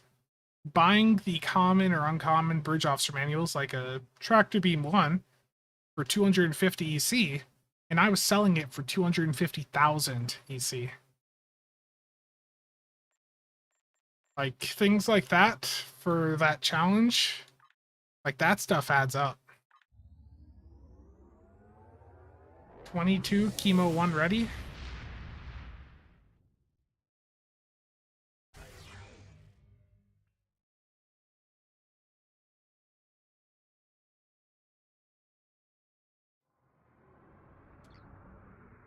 Yeah, you're talking about the specialization qualifications. Yeah, you can craft those, or so if you craft them, it's a bit tedious to go through and get everything you need to craft them. But you're looking for the qualifications, and you can also buy those real cheap on the exchange. Just type in QUAL under whatever one you're looking for. Like if you need temporal operative, search for qualification, and they'll be there for a couple 100,000 DC. If that's what you're meaning, Patrick, about like getting the temporal, intel, command, whatever qualifications for your bridge officer. Yeah, you can do that all in game. And you can do it through the crafting system, but it is a bit costly to do.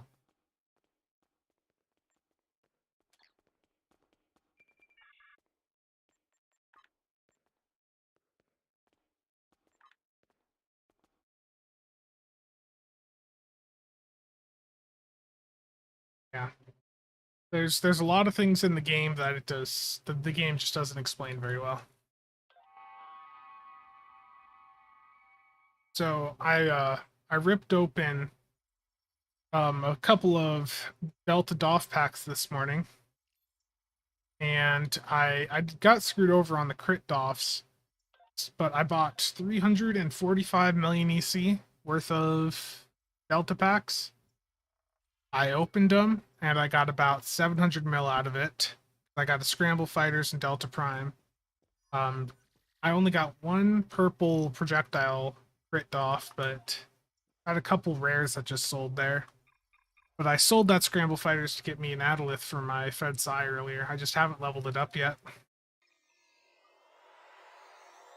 Yeah. The Elite Boff token really should have just unlocked all those. It is ridiculous that it didn't.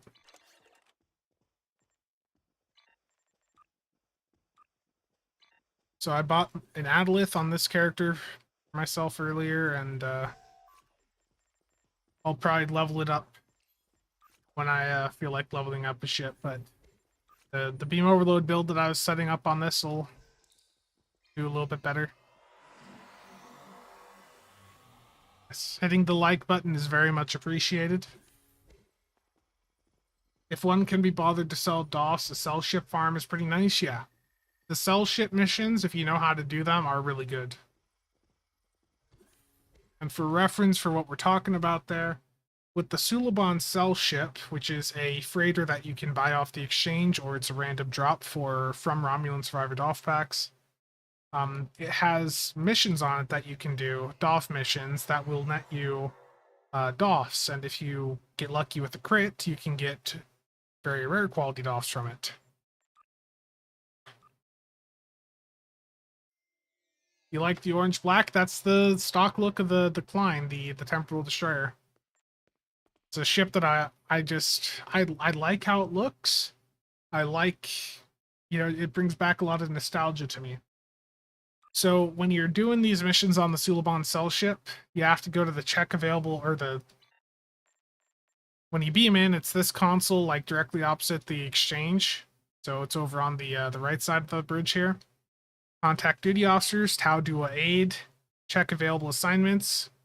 Click on one of these, but do not start it, okay? If you start one of these, it locks you out from being able to go and start other ones. You have to close out of that window, go through, repeat the process, hit the next one, and repeat. Do not start it yet. Just go through, hit all of them.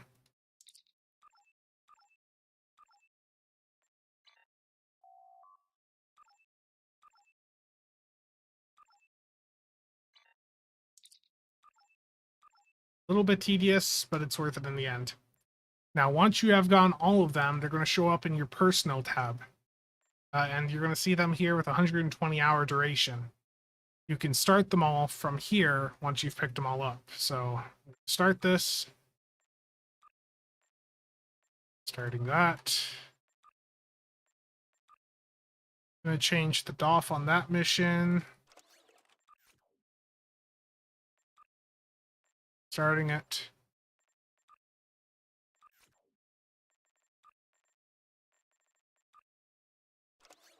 Sometimes the game will screw up and put on a bunch of DOFs that make the chance worse for you, so just correct that if you can.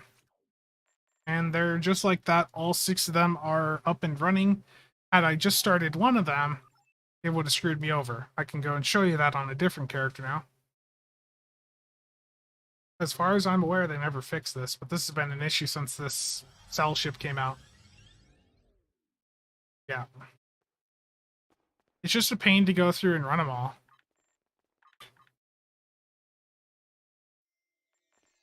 So on this character, I'm going to just immediately go through, select one, and I'm going to start it. Now, when I go and open Tau Duo 8 again, I can't start it. I can't go in and pick the others up. They're not in the personal tab. So it's incredibly important that if you do this on a Suliban cell ship, that you make sure to get all of them in your personal tab before you go through and start them. And yeah, you can get a bridge invite to do it. And if you have an alt account that you want to put a Suliban cell ship on, you know, then you have both accounts up at the same time and you just invite your main account to the bridge. That works perfectly fine. Cell ships are expensive on the exchange right now, apparently. How much are ROM DOF packs? Ugh. The DOF market's not doing too well as of late.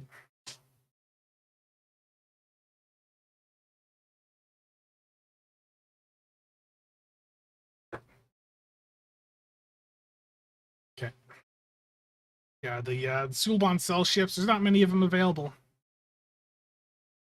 But the point of those DOFs, the point of those missions is that you can get DOFs that would normally drop from the Romulan Survivor DOF pack. And some of them do sell for a couple million. Like, there's a DOF in there for Beam Overload. It's not really that great anymore. But it gives you Shield Pen, or a chance for Shield Pen when you use Beam Overload. That DOF comes from this. And if you get a purple one, you know, that's a couple million. There's also a Fabrication Engineer to extend the duration of Reverse Shield Polarity. And if you get one of those typically sell quite well also. And of course, there's some in here that just don't have much value, but that's how it is with most often categories. Yeah, that's true. And like Waldo said, whatever DOFs you use for it are going to be locked in for 5 days. So make sure whatever DOFs you use for the cell ship assignments are ones that you are fine without using for the next 5 days. You don't want to go and put your 27 on an assignment that takes 5 days because you're not going to be able to use 27 on your ship then. Yeah.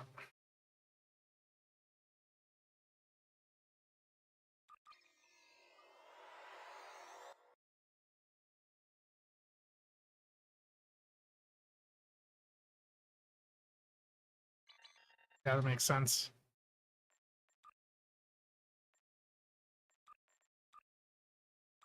Well, apparently I sold something too cheap, a 32. Because Game Freak bought it. If Game Freak buys something off you, it's because you put it up too cheap.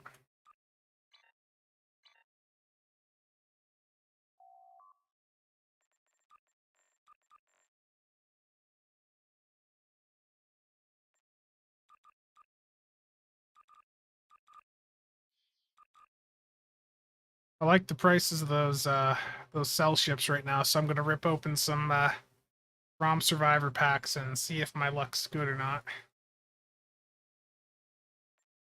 Where's your cheap 50 mil? I don't know. I don't know where it is there, Chell.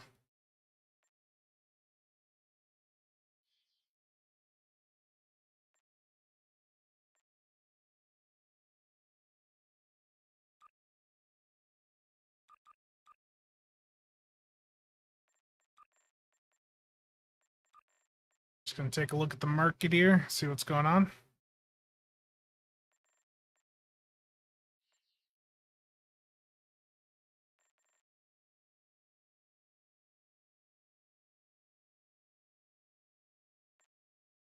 Oh, let's buy a couple of those up. I had a couple DOF cells, so may as well get some market work done. Sell ship, sell ship, sell ship. Terrible.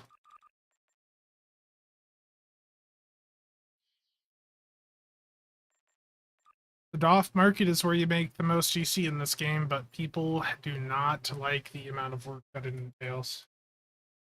And also the fact that you have to know what's worth it, what's not. That can be a bit rough. Okay, so a couple DOF packs there to open. I'm going to go and send these to an alt.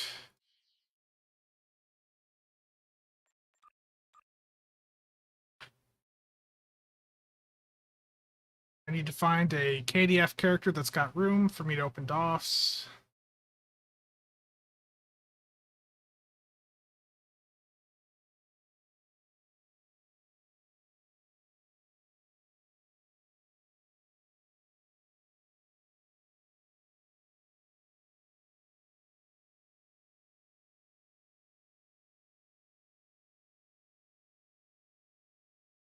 Game Freaks, if you're listening, it's because I had a few of those. So I pulled most of them down and just listed the one. I was just undercutting someone else earlier.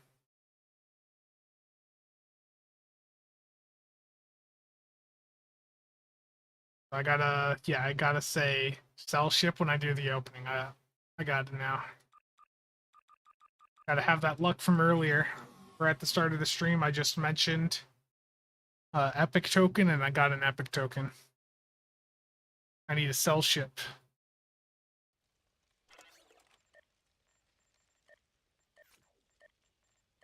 Oh, please tell me I have like tons of room for DOFs on this character. No, they're all purple.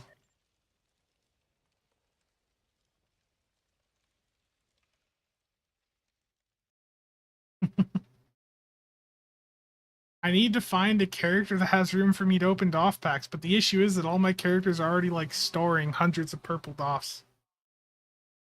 It's a good problem to have, don't get me wrong, but at the same time it can be a bit of a pain. Okay. Oh, son of... I can't get rid of these. Why do I have the Spetty crit DOFs just sitting here? I didn't even know that these were here. Okay. A different character.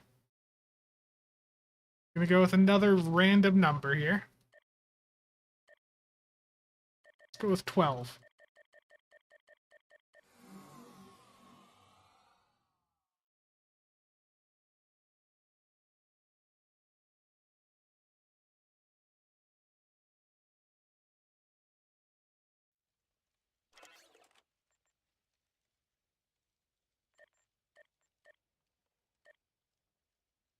Next. This is difficult. I just want to open DOF packs.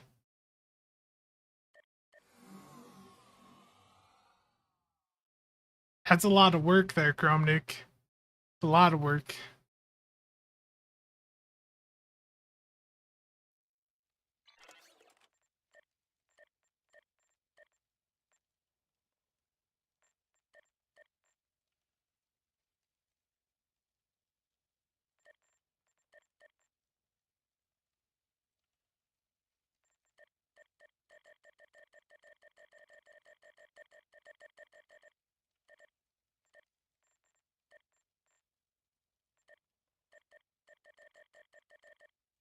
It's because they sell so slow.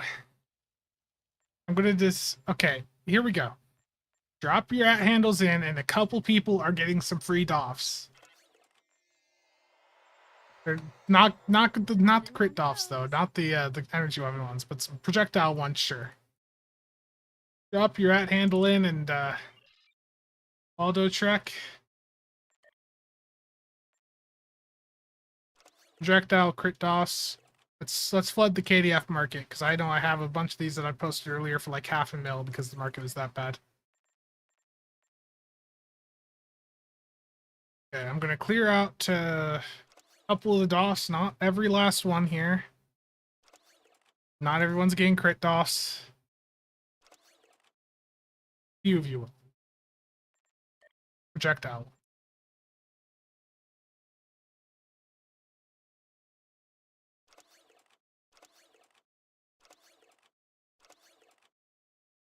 Yeah, what a problem to have though, right?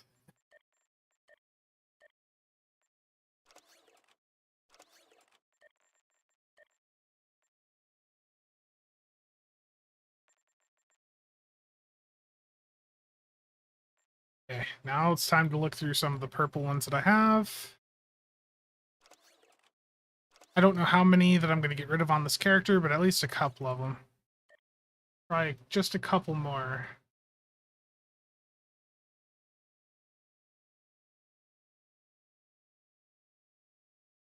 Those.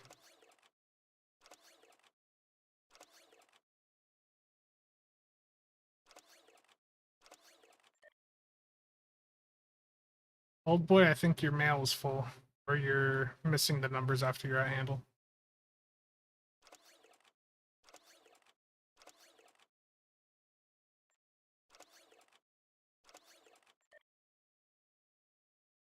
Your mailbox is full, Danlo.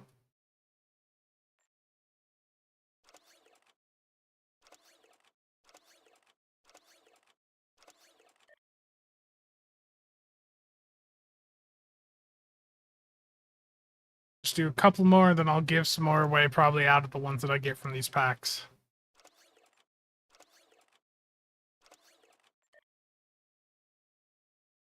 Okay.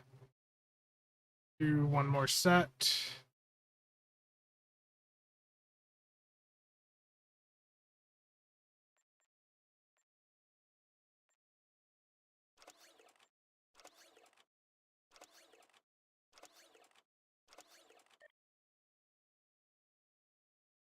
I'll send all the trash ones to Nick. Terrible. Okay. I'll send more after. If I missed you, I'll scroll back up and send some more out here in a few. But let's see. Well, if I get a cell ship. Cell ship. Nope.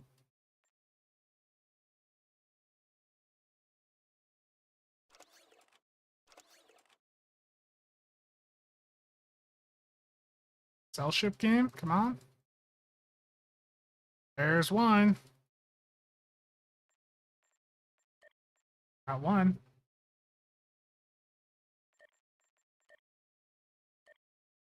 Those of you that have ever opened DOF packs now understand the fun part where I have to go through and delete uncommons. But there be a cell ship, so I got my money back right there. Because I paid less for the DOF packs than that cell ship is worth right now.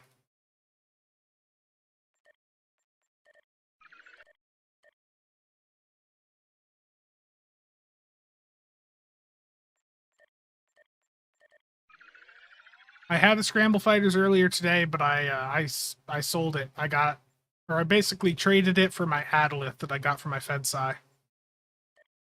Okay, that's the commons out of that first batch. Now I need to go through and delete these filthy uncommon duty officers. Get out of here.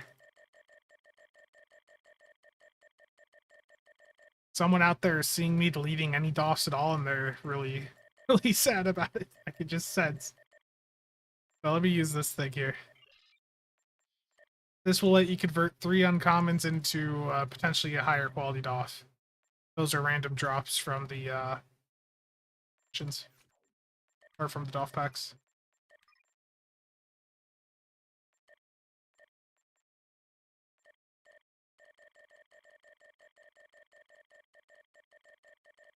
Yeah, I'll send a few more DOFs out here in a few. The issue is the amount of uncommons. If I go through and send those all out, we'll be here all day just with me doing that. Okay, it's time for some more rares to go out. I wish they'd let you do a larger conversion at the academy and all that, but they don't, so it's just so slow. I think I missed a few people, so let me scroll up in chat here. I'm going to send out some of these DOFs. I don't know what the values are on these. Now, I was mostly opening these for the cell ship, right? So, yep, those did not go out to you, Patrick. Check your with the duty officers here. If the mails don't go through, either your mailbox is full or your social settings are set so that only friends and fleet can chat or email you. So, go to your social window, you know, where you can see your friends list and all that, and go to the privacy button on the at the bottom right and set the filter to off so that it's not blocking people that aren't in your fleet or aren't on your friends list from sending things to you. That's why that does that. Just if you didn't get a mail there, just put your name in back in chat, and I'll try to send you some more DOFs once you got that fixed.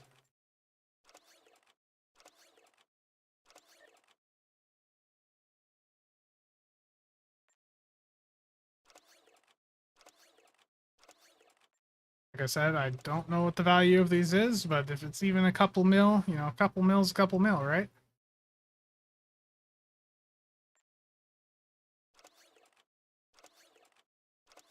And at worst case, you can convert them to commons to, you know, get more fleet credits.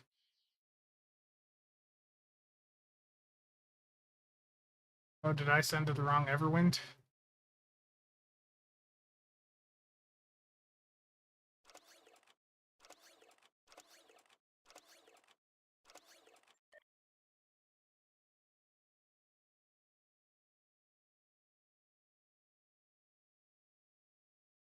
Yeah.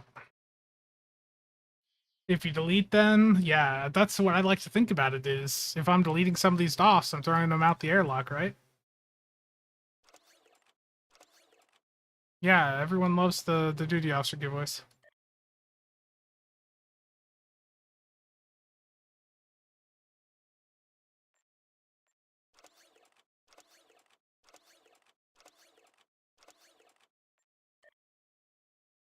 You want just one?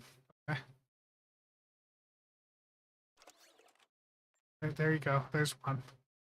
I'm kidding. I'll send you a couple more. Yeah, the Bozeman's really good. I think I might actually do like a proper ship review on it. I think it's a really good ship.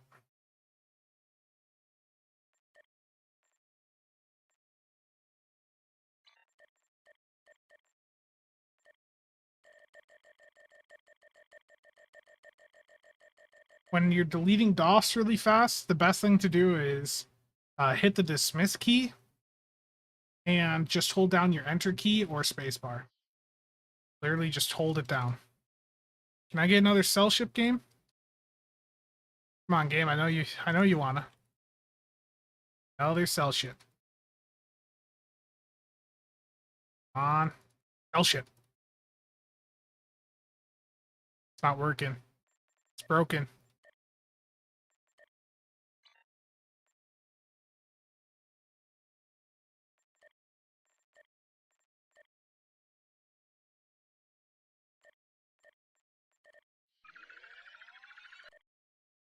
There's still 7 packs to go. There's a chance. A slim chance, but it's there.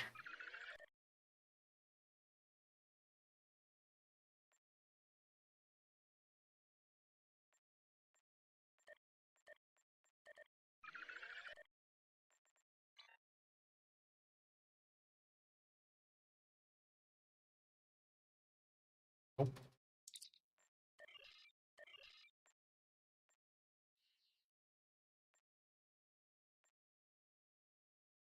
Terrible, Chell.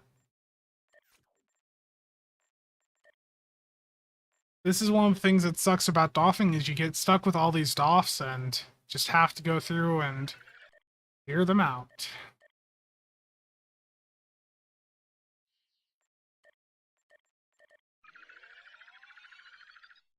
Yeah, the legendary bug ship is such a good ship. It really is hard to beat.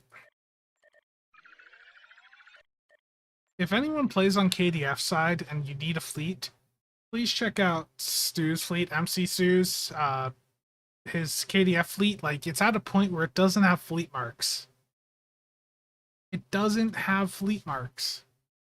If you have a KDF character that needs to dump fleet marks, please put it in, like, Stu's fleet over on the KDF side.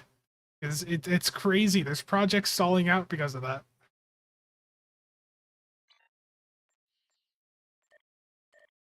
Let me get a link to his Discord. Yeah, let me get a link to that Discord so I can drop it in the chat here.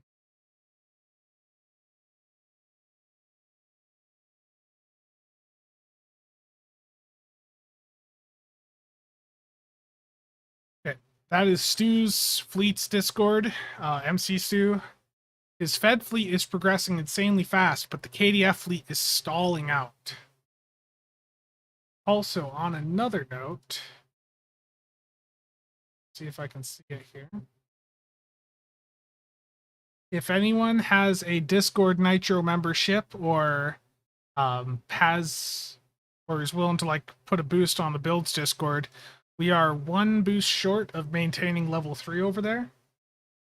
So if anyone has Discord Nitro and wants to boost the builds Discord, could use it, because in about a day it's going to lose the level 3 boost. So if anyone can chip in a boost towards the builds Discord, which is linked in the description below, it would be appreciated.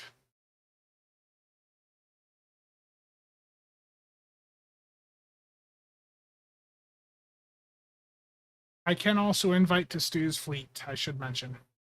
I have a rank 7 over there.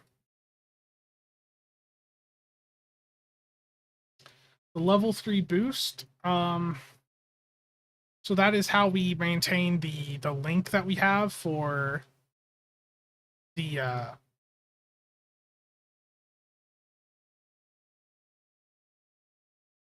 this is the different perks you get with the different tiers. Scottbot, you need to go to a mail console.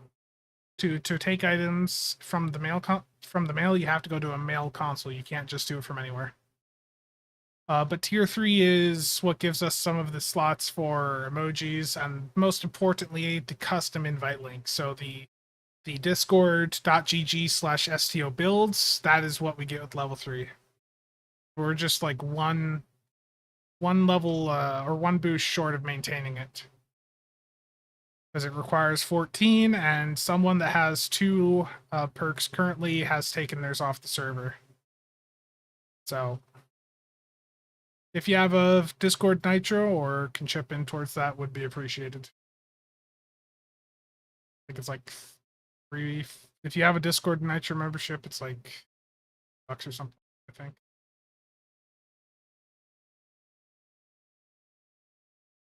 Oh yeah, 2 more hours for the 6 giveaway. Thank you for reminding me, Martin. Yeah, there's 2 more hours for the giveaway for a Styx Terran Dreadnought Cruiser over on my personal Discord. And this was, of course, generously donated by Martin there in chat. Thank you again, Martin. But 366 of you have entered so far. One of you is going to be walking away with the Styx. Now, I most certainly won't be streaming when the drawing happens in 2 hours. My throat's already starting to go out a little bit, but I'll be on in the game most likely. So if you do win, I'll want to do a bridge invite. I don't like mailing more expensive items like ships. I prefer to do a direct trade where I send you a bridge invite and trade you the ship or the item. If you're not on later today, then we can just meet up another day. 2 hours left on that.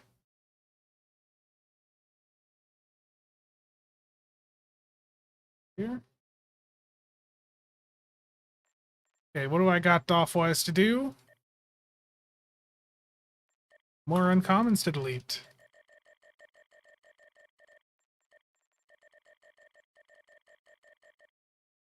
I know Kale was talking about how they don't, or he doesn't understand how or why people are so obsessed with like airlocking things.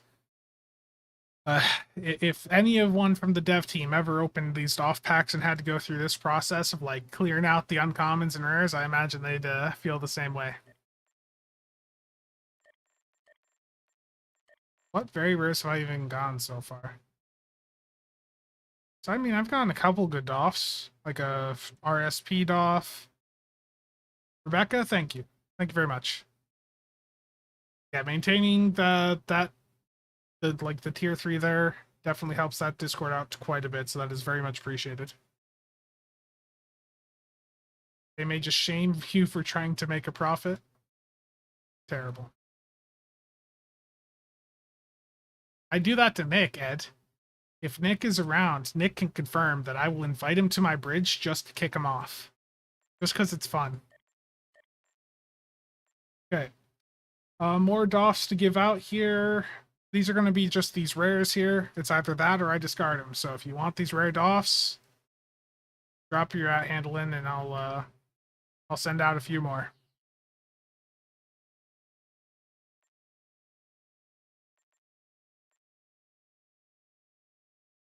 It's that or I just get rid of them. And obviously it's more beneficial for them to go to the people.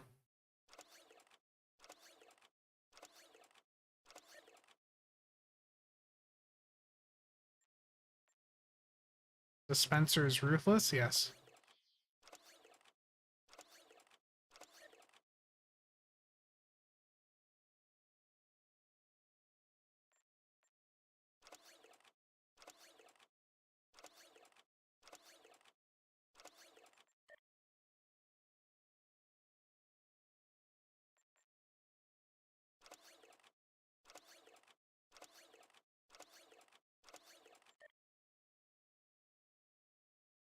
Off aid giveaways for, yeah.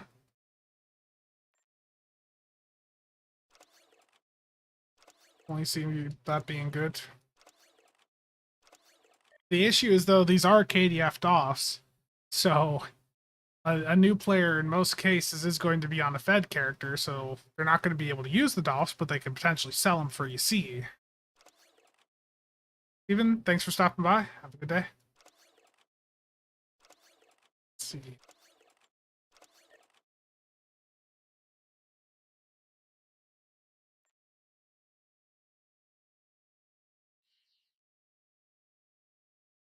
Oof. Yeah, sometimes the Endeavor rewards just aren't that great. Bit of RNG there. Did those DOFs go through? I don't know if those went through. That? Okay, they did, okay.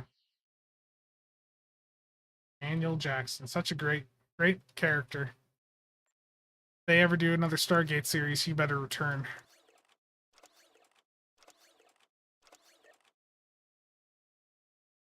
McStud needs some DOFs? Stu. MC Stu. Can send you all the DOFs.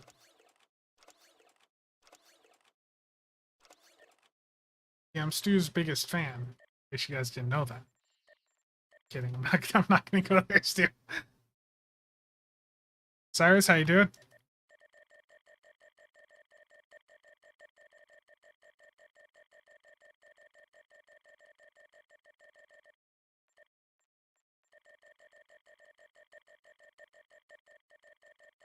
Scott, thanks for stopping by.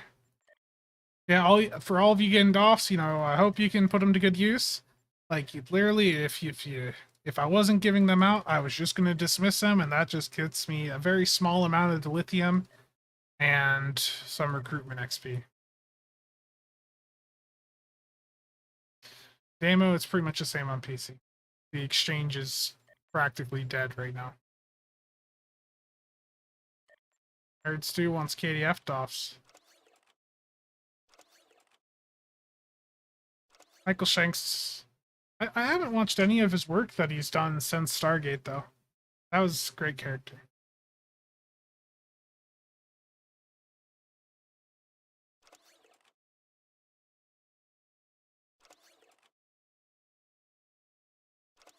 Yeah, Cyrus, the Tachyon Netrons console's really good. You're literally Michael Shanks. His acting in Stargate was good. I needed to go through and do a Stargate rewatch. Stargate was such a good show.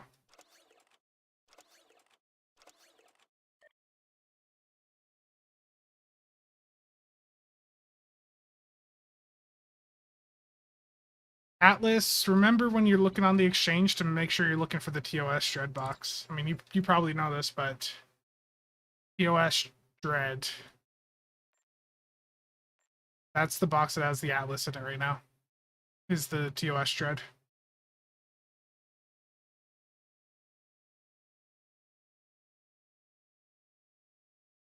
Dwayne, there is a Marion class.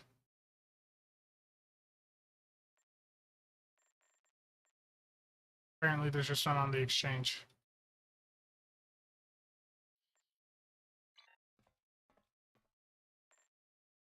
Cobalt, you want more DOFs?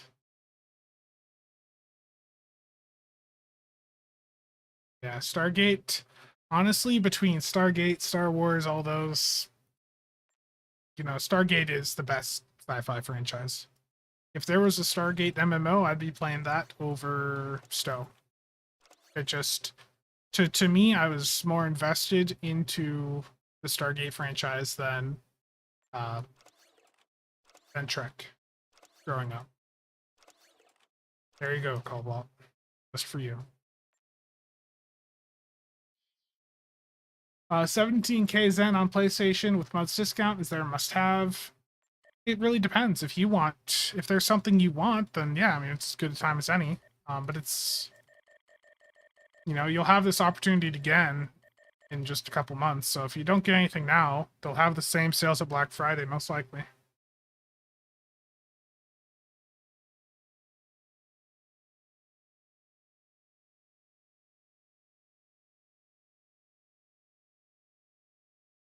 Send you a bridge invite, new RP tune? Oh no. Oh no. Stu wants to show his new RP character.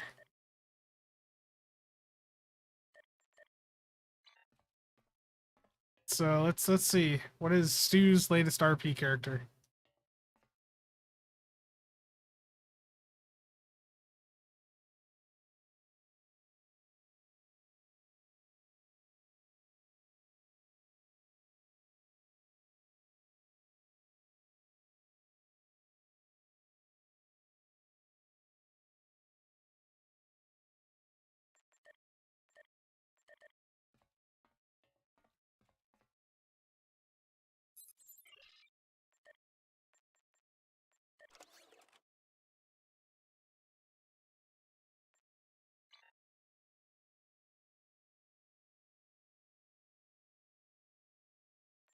Osiris, to answer your question though, when you get the box, it'll let you select.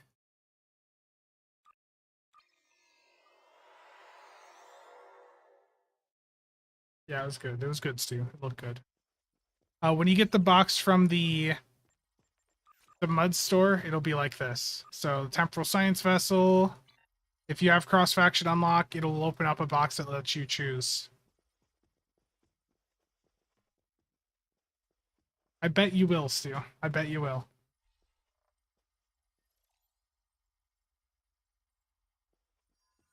So Osiris, the box that you get will let you choose whichever one you want. Pleb, yeah, those dolphs are all KDF.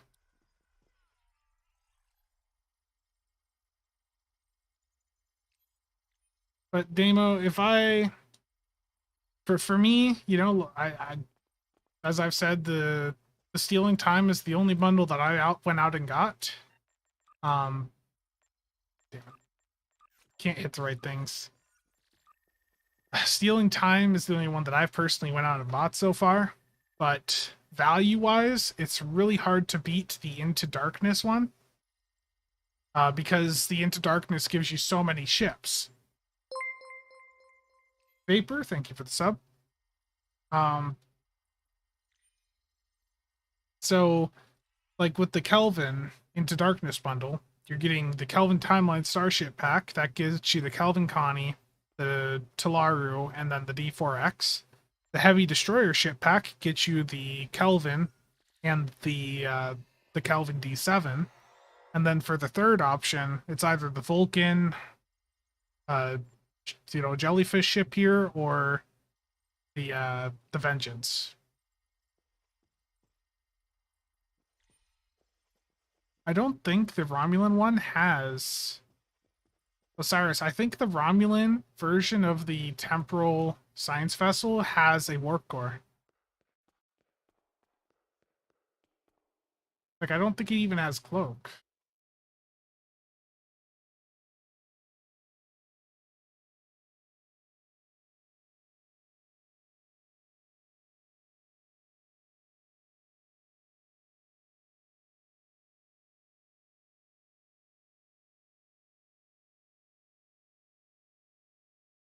Yeah, Suimor has a standard warp core and no cloak.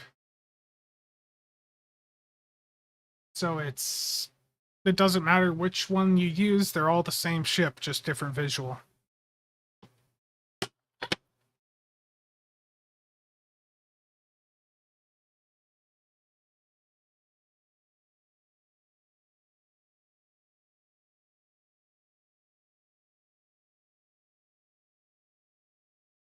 The jellyfish just, like, it's not the best ship in the game, for sure, but it's a promo ship.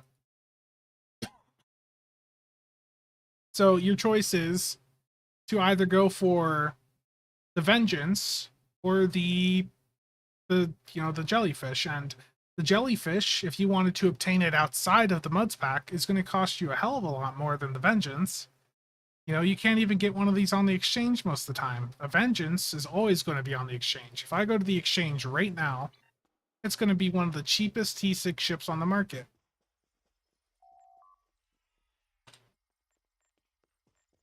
Right there. 360 million. Now, why would I go for that over a promo ship? And especially the Vulcan experimental scout vessel does come with the quad photon torpedo launcher. They have that listed on here?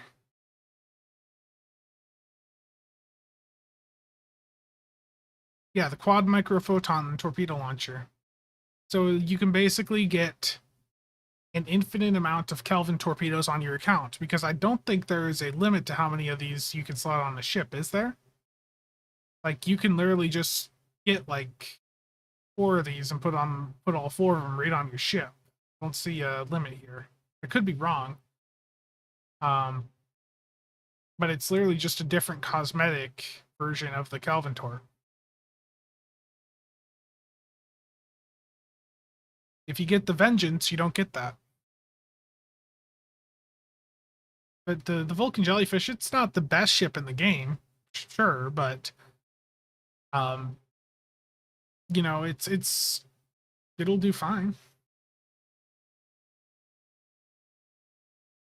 The Vengeance is a Lobby ship. Lobby has heavy markets supply, because especially people running the event campaign on alternate accounts choose the 1500 Lobby on those alt accounts, and then they wait for a Lobby sale, and they can buy 2 Vengeances, with the event campaign Lobby. So pilot and America worker, yeah. It's not the best, ship in the game, but it's good.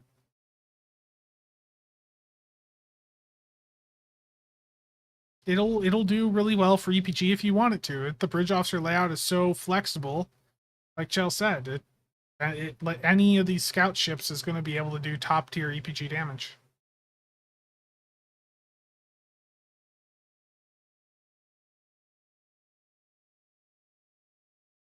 The mega bundle and then only keys? Terrible.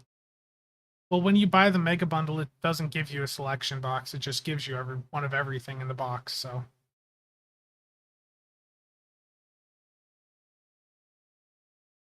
No, the Vengeance is one of the most popular ships in the game.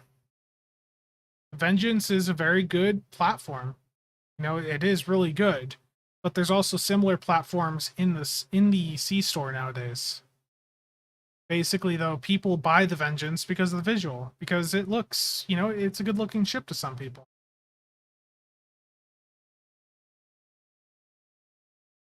But to me, I don't see a world where I'm going to choose a ship that I can get for 360 million off the exchange over a promo ship that would cost me over 1.5 billion to get. Oh yeah, the Vengeance is certainly more popular than the Calvin Connie. But it's also important to note that the Kelvin Vengeance is very like the Kelvin Connie, the legendary one, is like a mix between the Vengeance and the Kelvin Connie. Like it's got the Kelvin Connie visual, but it's got lots of the stats. Or it's not quite the same, but it's very similar to the Kelvin Vengeance. Let me see if I can find that here. There's so many T6 ships nowadays. So, or even better, let me open up the sortable ship list.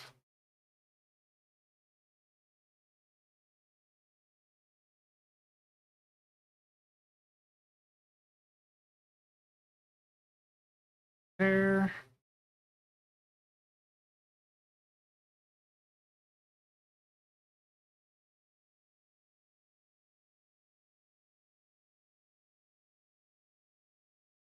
The Kelvin, so the left is the Vengeance, the right is the legendary Kelvin Connie. Both have a commander intel. The Kelvin Connie is a battle cruiser, though.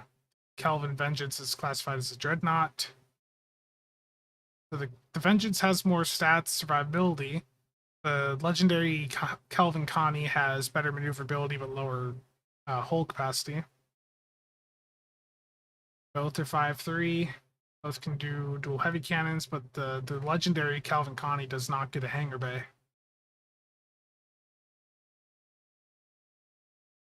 Nice. So yeah, that's another reason too to go for the Vulcan, is because you can slot multiple of these microphoton torps. And people do pay quite a bit for the Kelvin torps in the game, so Kelvin timeline photon? Yeah, people pay a lot for these Kelvin torps. And if you have the jellyfish, you have an infinite amount of them that you can reclaim for personal use that are bound to you, so you can't sell them. But you have an infinite amount that you can put on your ship through having the jellyfish. Yeah. The traits from the Into Darkness ships don't really stand out. That's true. But it's more about the diversity of the ship platforms. Because there's the Into Darkness bundle has so many ships in it that there's something there for most playstyles. You know, you want to do science? The Tilaru is it's not the best size ship, but it is something you could do. But the Vulcan would be a good size ship. The Tilaru doesn't have a sec def, but it's a neat little carrier, just a really weird bridge officer setup. You did not choose the Kelvin heavy destroyers.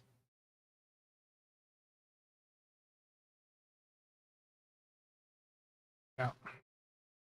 The heavy destroyers, that's the Einstein and D7. I could see some people skipping over those, yeah. They are a bit more... The setup on those is definitely a bit weird. But they're basically the same ship, just one has a battle cloak. I think the bridge officer seating is, yeah, basically the same.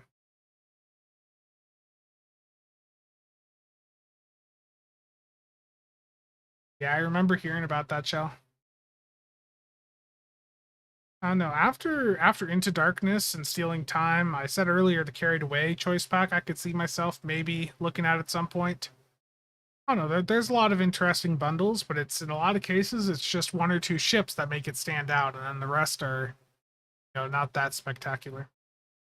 Look, I have been talking for a while now. Been 2.5 hours. Feeling like it's about time to go get some food here. So I'm gonna wrap things up if there's any final questions. And a reminder, giveaway on the builds or giveaway on my personal Discord will be ending in just about 2 hours from now. The irony to call the trait Dare to Do Better, yeah.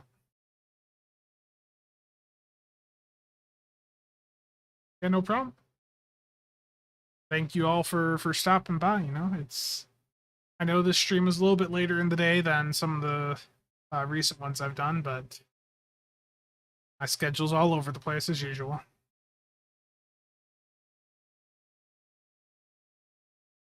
Sounds good. Thank you all for stopping by. Thank you to all channel members for the support. Video-wise, tomorrow's video is going to be No Game One. And then Monday, I might do the video about the T6X token value in C-Store versus Phoenix on Monday. And then after that, I haven't decided yet. But thank you all for stopping by. That's going to be it for today. So stay tuned, and I'll see you guys next time.